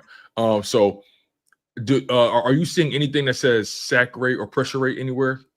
Or QB pressure percentage? Is that what that is right there? Pressure rate. Okay. Click that. Who had a higher pressure rate? Moro Ojomo or Milton Williams? Milt. Milt was 12.5. Ojomo was 9.1. 9.1. Okay. So, and who had me? And what's the snap difference? Game started snaps. Ojomo had 370 snaps to Milt Williams 474, Josh Sweat 593. Okay, I'm willing to bet you give Moro Ojomo more opportunities, he's going to rev up, and that pressure rate will go up. I believe that. I agree with that. I really believe that. I think Moro Ojomo can take that 3% pressure leap. I think that's entirely possible playing next to Jalen Carter more often, getting more snaps, more opportunities. I agree. Like I said, he a diamond in the rough, man. He been sitting behind Sweat and Williams, but they've been balling, so it's understandable. But like I said about Bond, every time he gets on the field, he makes things happen. Now, to your point, you give him more snaps. So we in a good spot with that. Yeah, and he's another year wiser. Yep. He's very good. William Johnson with a super chat. He said, "Good show, fellas. Do y'all think Darius Slate affected his chances of returning next year?"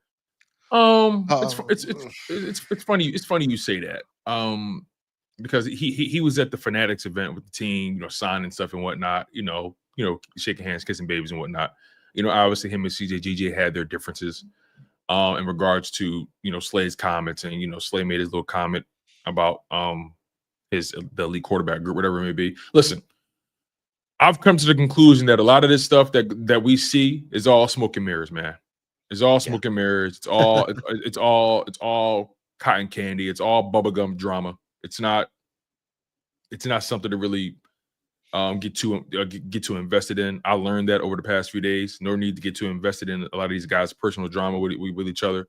At the end of the day, if the Eagles deem Darius Slay, if the Eagles deem that Darius Slay is worth bringing back, they'll bring him back, and those guys squash whatever they got to squash. Trust and believe that. So at the end of the day, they're professionals. They're professionals. At the end of the day, they know that they're better together than they are separate from each other. So regardless of whatever petty differences they may have had that we've seen on social media, trust and believe, it's all bubblegum drama. It'll all get squashed. It'll all get squashed by Sundays. You get what I'm saying? So, and besides, there's a misconception that all 53 guys in the locker room are friends. They're not. There's some guys who, I mean, yeah, you're pros, so you dap up your guys when you see them in the hallway, but like there are guys that don't hang out with other guys at all. You know what I mean? Like it doesn't mean they don't like each other. It's just it's groups, it's cliques. You hang out with your position group sometimes. And every now and again you have your guy outside of that. Most of the time, a lot of these guys, a lot of people think stars hang out with stars all the time. That's not really the case. No, it's not really the case. No. Saquon Barkley golfs with Kenny Pickett and who else? Jake Elliott all the time. You know what I'm saying? Like he hangs out with those guys a lot. Like my point is, don't think these guys got to be best of friends. They're professionals at the end of the day. There's no need to really stress about that kind of stuff. Like what likes, man. What likes. I wasn't trying to hang out with I don't know. I didn't go out with Herschel. You know what I mean? Most of my time, my rookie year, it was me and Willie T. Because we like video games and we like golf. So Willie T he was up in Ramblewood where I was living, and we would play like 36 holes of golf a day, like 3 times a week. Because that's what likes hang with likes. Mm-hmm. If you don't go to the strip club, you're not hanging with somebody that goes to the strip club. If you don't drink, you ain't going out to somebody that goes to the bars and all. It's just right. You get with the people that match your personality. Period. So they don't have to, just because they both Slay is not what I would consider a mouthy person on the field. No, not in the same way that CJ is. Correct. So you're talking about 2 different personalities. And to your point, just like people in your family, you don't get along with everybody in your family, but they still family. So you dap each other up. And then when you see each other at the family reunion, you say what's up. It's love. And then you go your own way. Yeah, it's love. Another example, this probably falls under the radar, and I could be reaching a bit, but there's been a few occasions where you've seen Hurts, BG, and their woman respectively hanging out. Mm-hmm. You know what I mean? So like, I think the day of the parade or whatever, they were like together, like at whatever part they were. Because I think I was watching a vlog. I was watching CJGJ's vlog, and Hurts and BG and them, they was about a bar or whatever. With their ladies and whatnot. Like like you said, like hang with likes, and Hurts is an old soul, so it wouldn't shock me to see him hanging around a guy like BG. You know what I mean? And BG's wife, she's down to earth. She cool as hell. Right. What would shock me is if you saw Jalen at Delilah's. Exactly. That was shocking. Exactly. Yeah. You know what I mean? Delilah's is nuts.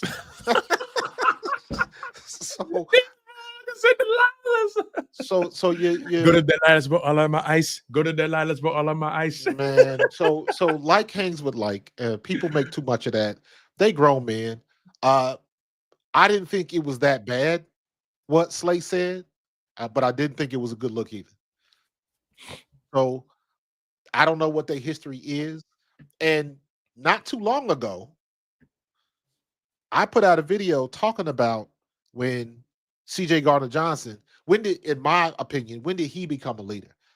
And in my opinion, he didn't become a leader until after he got kicked out of that Washington game. I speak about that all the time. I feel like that was a hallmark moment in his career. Something clicked. And I guess when he saw the end of that game, he realized his value to the team. And then everybody saw the video when they about to break it down in practice, and CJ Gardner spoke up. Didn't say a lot, but it sounded real. He kept it 100 coming from him. Yeah, and if you notice, he always prefaces his whenever he talks to the team, whenever he talks to the group, he always prefaces it with saying, "Listen, y'all, I know I talk a lot of shit. Yeah. You know, he's self-aware in that way. Yes. And I think that's important, right? Because a lot of people say, you know, a guy like CJGJ, he's hard to manage, right? Listen, I understand CJGJ, quirky personality, outspoken, can be a bit brash, you know, high energy dude, right? You know, he's the kind of guy that you probably take in doses in real life, right? You know, no disrespect to him. I have the utmost respect and love for CJGJ. I love what he brings, but that same thing people kill him for is his superpower. You feel me? Absolutely. So I don't want to take, you know, to use a metaphor here, I don't want to take the bite out of the dog. If anything, I just want to teach my dog who to bite and who not to bite. You feel me? So CGJ, I think he got that. And if anybody got any questions about CJ Gardner-Johnson, all you got to do is go back and look at that 2022 Super Bowl and look at when he popped Pacheco. Mm-hmm. That hit on Pacheco. That's a tone setter right there. Yeah.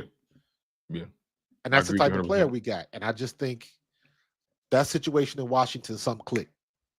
And that's when he became a leader. So, you know, if they get, you know, if Slay comes back, great.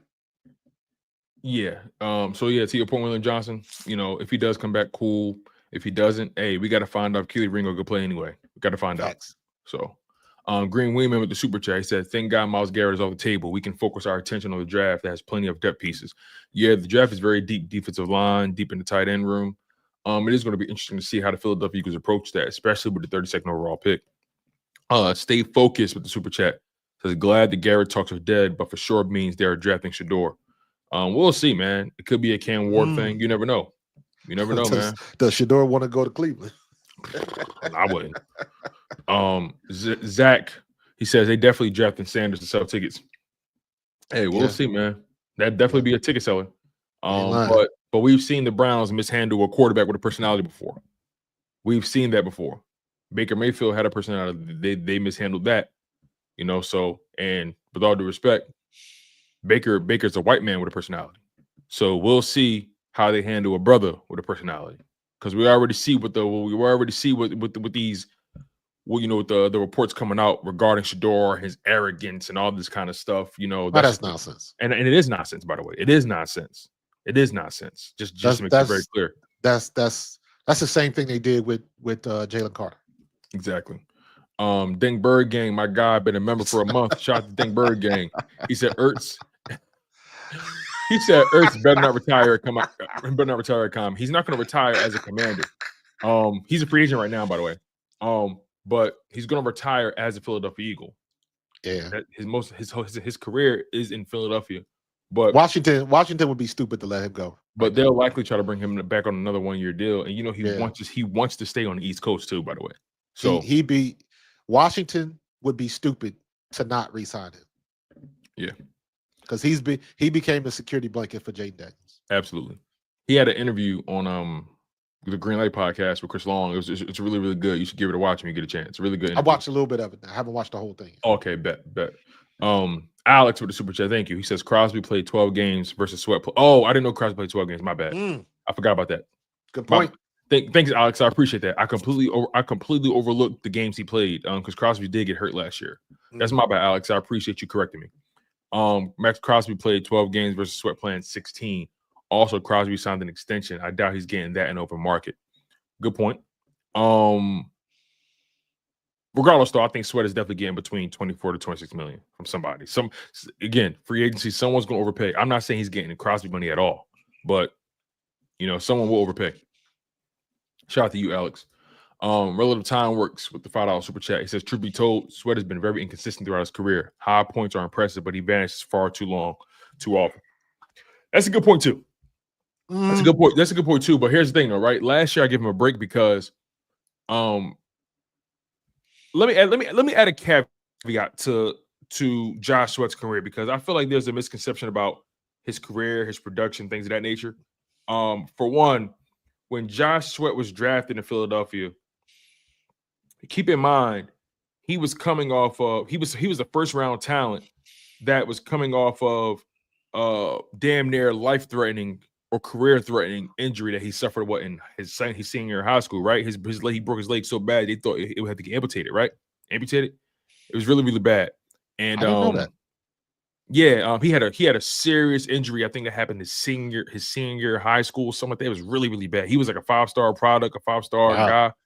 guy. He suffered a really bad knee injury. That tanked his draft stock. A lot of people felt like he could have went in the first round, but he ended up going in the fourth, falling to the Eagles. And what the Philadelphia Eagles did, instead of just throwing him out there, they took his recovery, they took his development on a year-by-year basis, taking their time with him, right? In 2018, played in 9 games, no starts. 2019 played in 16 games. No, as a matter of fact, let me do it this way. Let me just look at it from a snap perspective. So, 2018, 9 games, no starts, only played 68 snaps on defense. 2019, 16 games, no starts, 352 snaps on defense. So now they're feeling like, okay, he's getting stronger. 2020, 14 games, 3 starts, 421 snaps. 2021, 16 games played, 13 starts, 655 defensive snaps. 2022, 16 games, 16 starts, 587 defensive snaps. 2023, a career high in games played in, starts 17 and 17, 828 defensive snaps. And then 2024, 16 games played, 15 games started, 622 snaps. If you notice in his career, the moment he cracked that 800 snap mold is when he took a dip from his career high in 2022 when he had like 11 sacks, something like that, 10 or 11 sacks. Mhm. So my point is with Sweat, he doesn't have the motor as a Max Crosby. Hence why I think Max Crosby's value is what it is as well. He doesn't miss a snap like Jalen Carter doesn't miss a snap. But when you have Josh Sweat playing in that sweet spot of, I want to say, 580 to 660 snaps, when you keep him in that range, he's a very lethal guy. So, although to your point, Time Works, his production has been, interesting to watch. Each year, his snap count has gone up.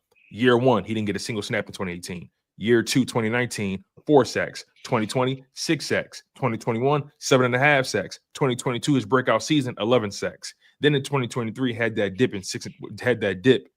with 6.5 sacks. That's when he had the career high in snap count, which that's not, in my opinion, that's not, he should not be getting that many snaps. That's just not. What year was that? 2023. He had over 800 snaps on defense. That was the year that everybody's conditioning was shot in 2023. Carter, Davis, nobody can stay on the field as far as from a so let me conditioning ask you this: how much of that? Because that's the Patricia year. Very good point. That's the Patricia year. And Yeah. then you bring Vic Fangio back. Then you bring Vic Fangio in 2024. He raises that sack count from 6.5 in 2023 to 8 in 2024. So, my only pushback with that Mhm. is, and how I feel about this, you don't have to make a play to make the play.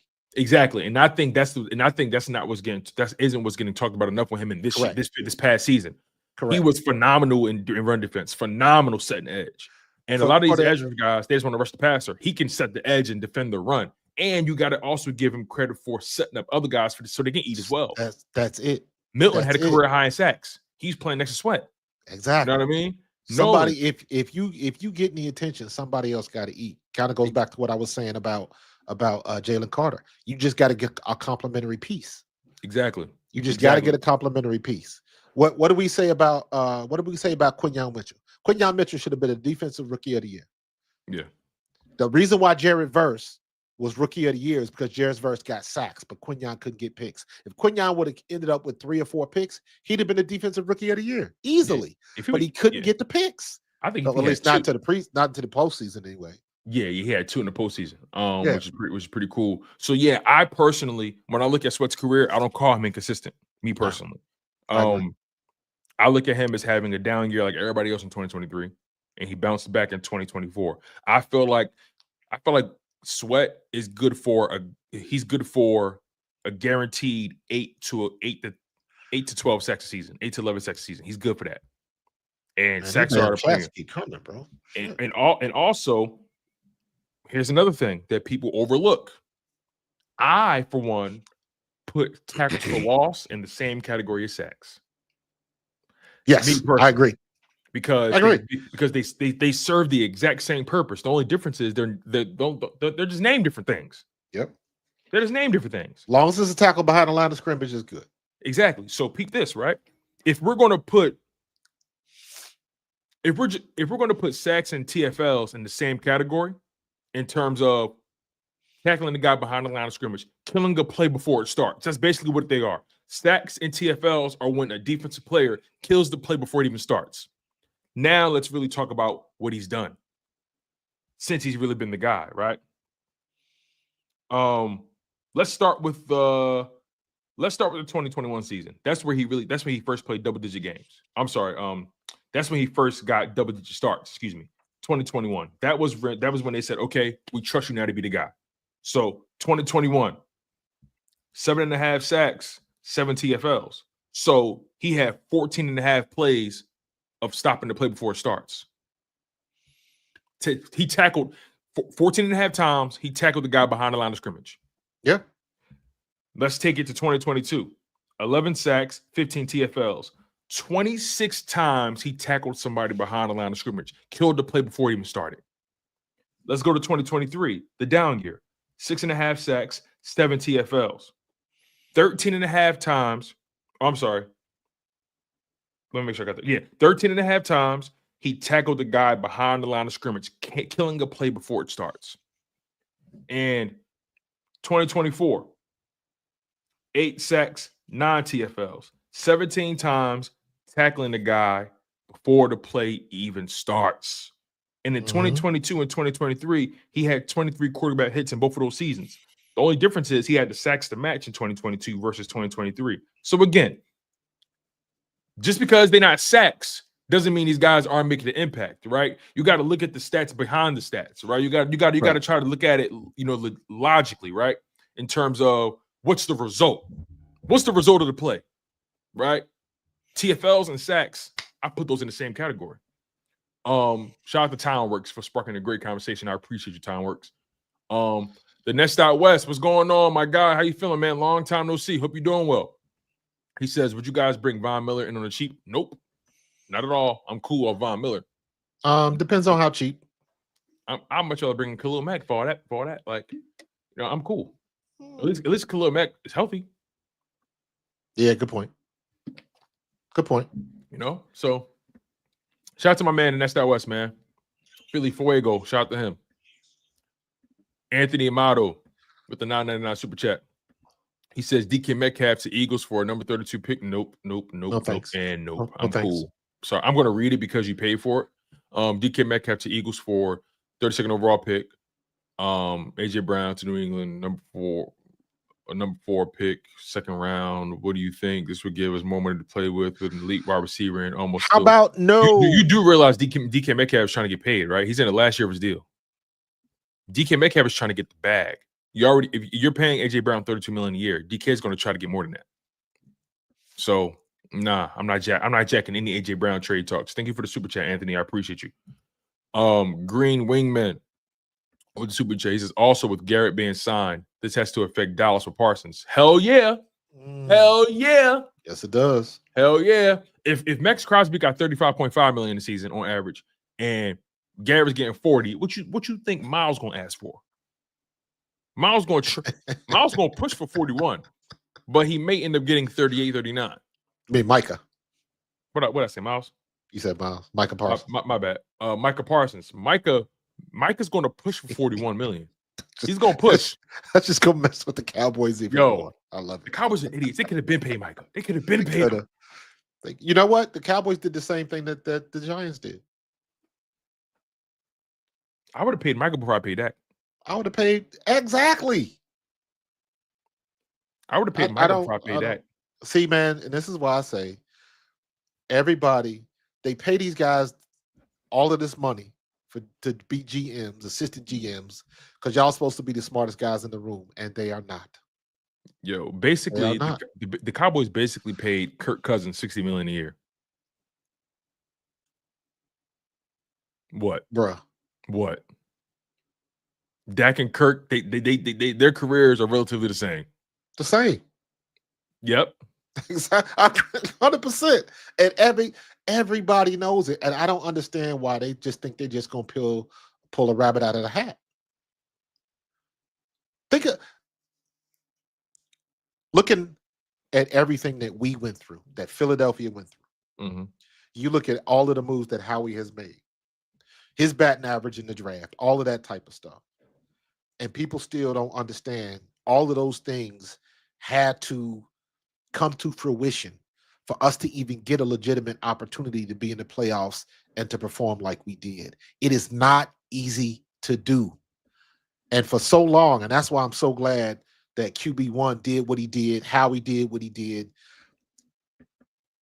and people still don't want to listen. They still think that your 6'5" golden arm quarterback is going to throw you to the championship game, and it doesn't work Always that work way. that way. You got to have a team to complement. You have to. So, hey, let them keep trying and failing. Like you're trying Let to them. feel. Let them. Hey, hard head make us off bottom. I ain't mad at it, man. Listen. I want Micah to whack them for as much as he can get. Whack him. Man, I remember saying, "Oh, Washington just signed Ertz." I saw that.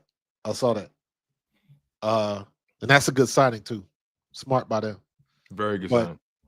last point about Micah Parsons. I remember 1 year, saying $6.25 million deal worth up to 9 with incentives. Not bad. Yeah, them incentives, bad. man. I remember saying with Micah Parsons, if he does not drink the Dallas Kool-Aid, the NFL is going to have a problem because he's going to be that good. About 2 months after I said that was when he started this podcast. And everything went to shit. If you remember, before he started that podcast, Micah Parsons was a relatively quiet dude. And I was like, if that dude stays on track like he is and becomes the leader of that defense, the NFL has a problem and all roads are going through Dallas. And he couldn't do it. He drank the Kool-Aid. It's in the environment down there. They are a built-in distraction. So it is what it is. Like you said, it's in the Kool-Aid, man. That whole culture is a distraction. It's a distraction. But Jerry making a lot of money, though. So yep. David Turney with the super chat. Thank you, my friend. He says, great show. FYI. Washington just signed Ertz to one year. Yep. Shout out to David. I appreciate you, man. Thank you for the kind words. Alex with the super chat. Thank you, man. Yep. Ertz signed that 1 year, man. Yep. Shout out to Ertz, man, for getting his bag. He was just talking about that on the Green Lake podcast. He was saying, I would love to return to Washington. I feel like we're just scratching the surface. So, congratulations to Ertz, man. Get your bag, bro. You get your bag. But he even said, like he said, I'm still in love with the process. I still love practicing, and that's really what it's about with these guys, right? It's never about playing on Sunday. That's the easy part. It's all about the grind, and Monday through Saturday. Excuse me. Fanny, the Eagles fan. Shout out to her. Shout out to you, Miss Fanny. She says, do you think we'll let Isaiah Rodgers go? Would not be a good move because he has been a good stand-in for Slay. People forget how good he was in Indy and how he ranked high and how he ranked at his position. At his positions. Sorry, I'm late. No, you're all good, Miss Fanny. No, you bring up a good point though. The thing, so Isaiah Rodgers. Here's my thing about Isaiah Rodgers in terms of him returning to Philly. I don't know if he's the highest priority, but I also don't know if he won't take the biggest bag he sees. And here's why I say that. Because I try to think about it from the real life perspective, right? Not just the sport, not just winning. There are certain guys who don't have the luxury of just following the winning culture. There's some guys who they gotta recoup what they lost. And what I mean is Isaiah Rodgers, when he was suspended, I don't know if he was suspended without pay. I don't know how that goes, but the bottom line is he missed some money. I think we all can agree that he did miss out on some money. Facts. And he was suspended for a whole season. So Isaiah Rodgers, like you said, He was a great stand-in for Slay. He put up some good tape throughout the season. You know, he started games, you know, here and there, like, and then even when he did come in, and whenever they tried to target him, he did a very good job not letting himself get taken advantage of. He put up some very, very, very good tape in a short amount of time. Isaiah Rodgers, that is. So, and teams always need corners. There are a lot of teams that need a starting corner. And he's still relatively young. If I'm Isaiah Rodgers, I'm taking the biggest bag that's thrown my way. Because I got suspended for the gambling stuff, I have a chance to set my family up for real. I can't play around.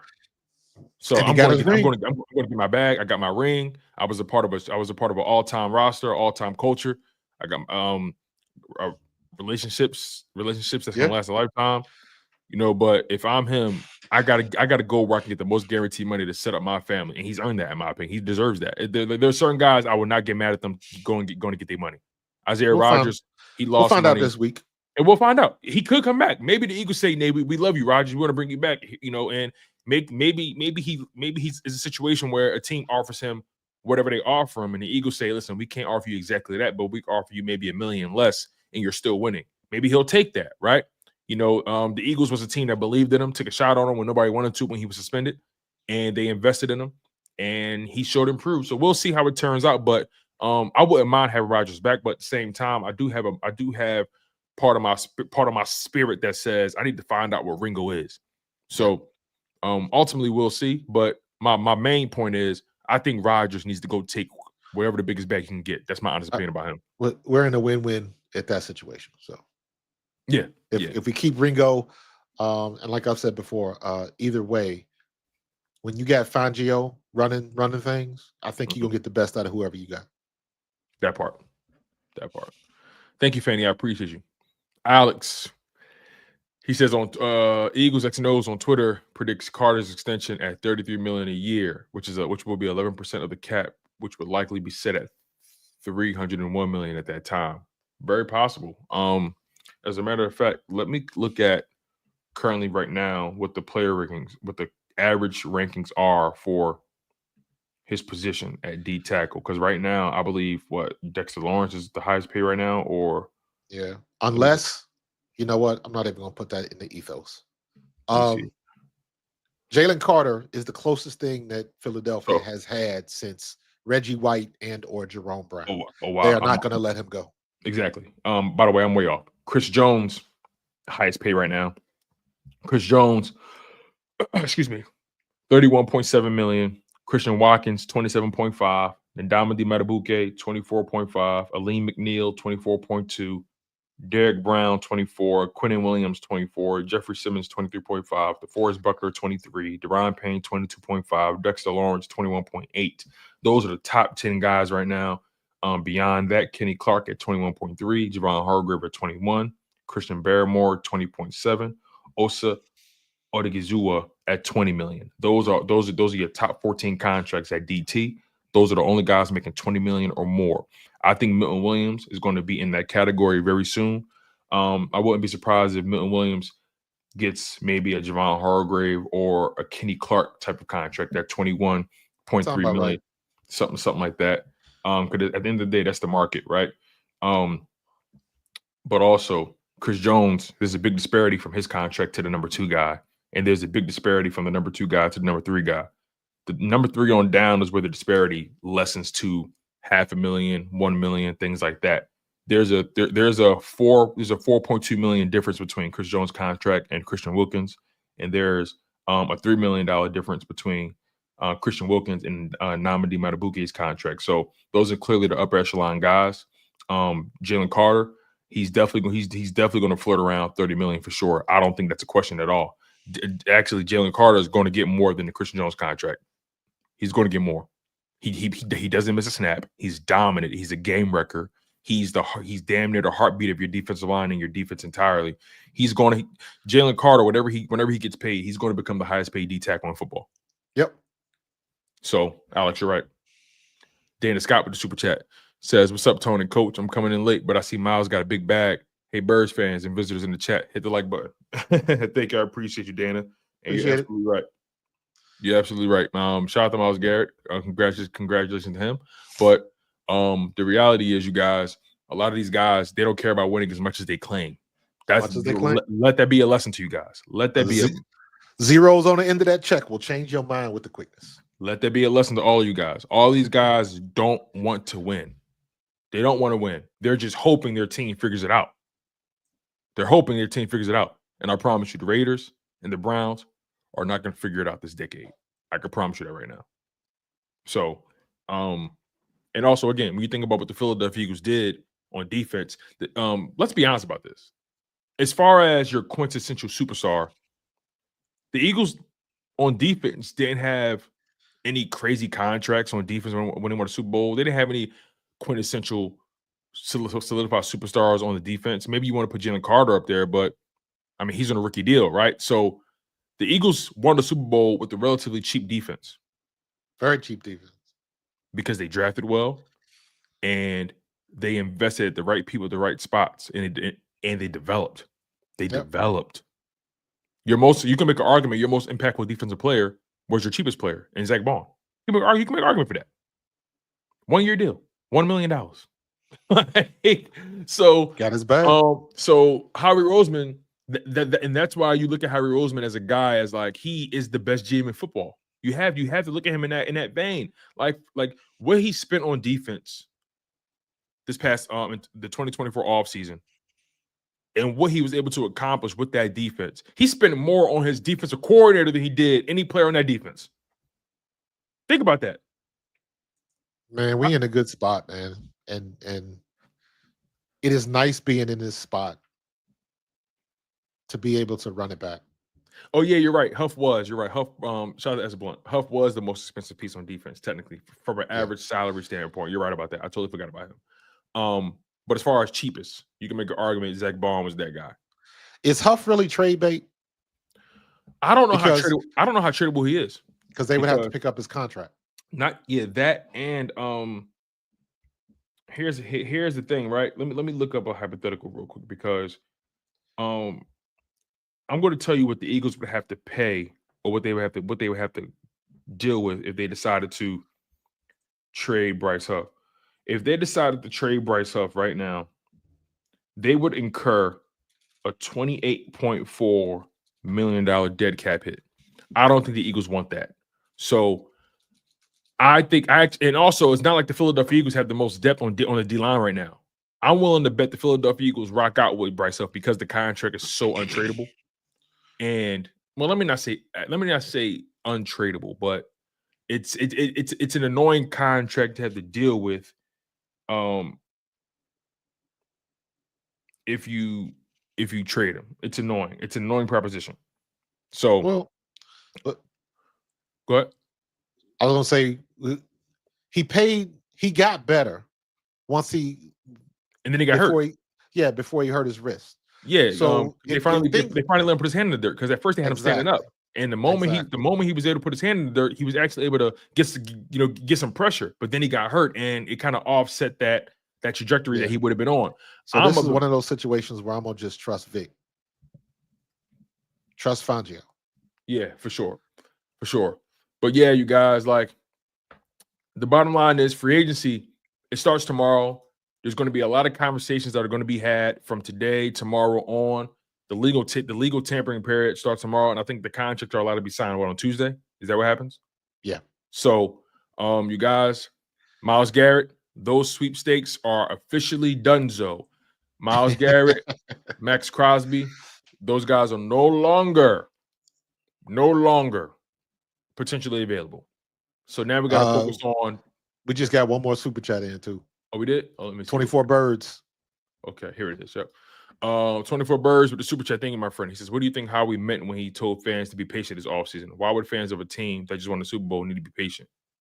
Well, just like we were talking earlier, fandom wants a splashy move fast.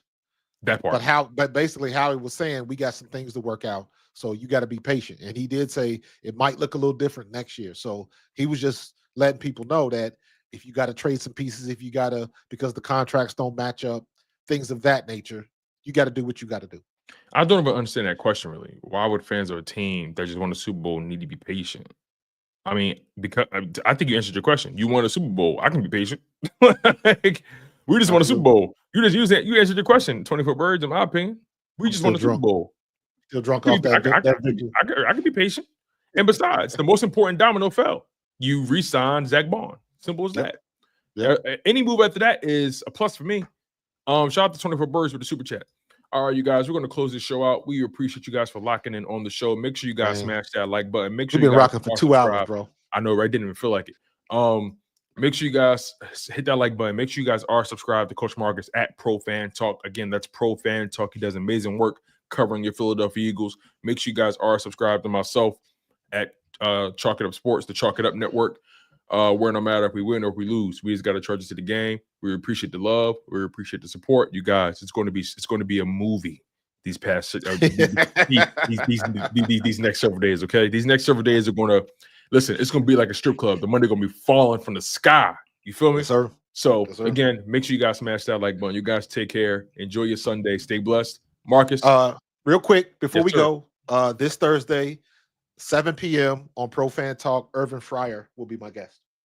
Ooh, so coming off the Dave Spadero, moving on to the Irvin Fryer. Yep. Hey, listen, man, you creeping up to that Kelsey interview. Trying to get there. You creeping, big dog. Shout out Let's to you, get man. up out of and here, also, bro. Yep. And also, I'll real quick, I watched that Spadero interview. Very good job, my friend. Very good job. Hey, Dave, I'm gonna try to have Dave on again, man. Dave was awesome. Yeah, that was fun.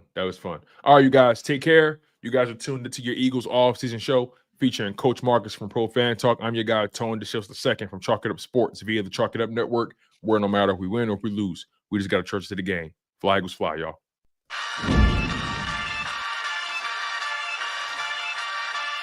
In the city of Philly, where the birds take flight, Eagle swag on the rise each and every night. Tone and Marcus got the scoop ready to ignite. From the lanes of South Street to the Broad Street lights, dashing like a running back, hitting every play. 9 guys in the zone, never led astray. Talking touchdowns, talking game day. Huddle around the mic, hear what they gotta say. Fly like an eagle soars in the sky. Tone and Marcus always standing by, bringing the heat, call it do or die. Philly squad, hear the battle cry. Fly like an eagle soars in the sky. Tone and Marcus always standing by, bringing the heat, call it do or die. Philly squad, hear the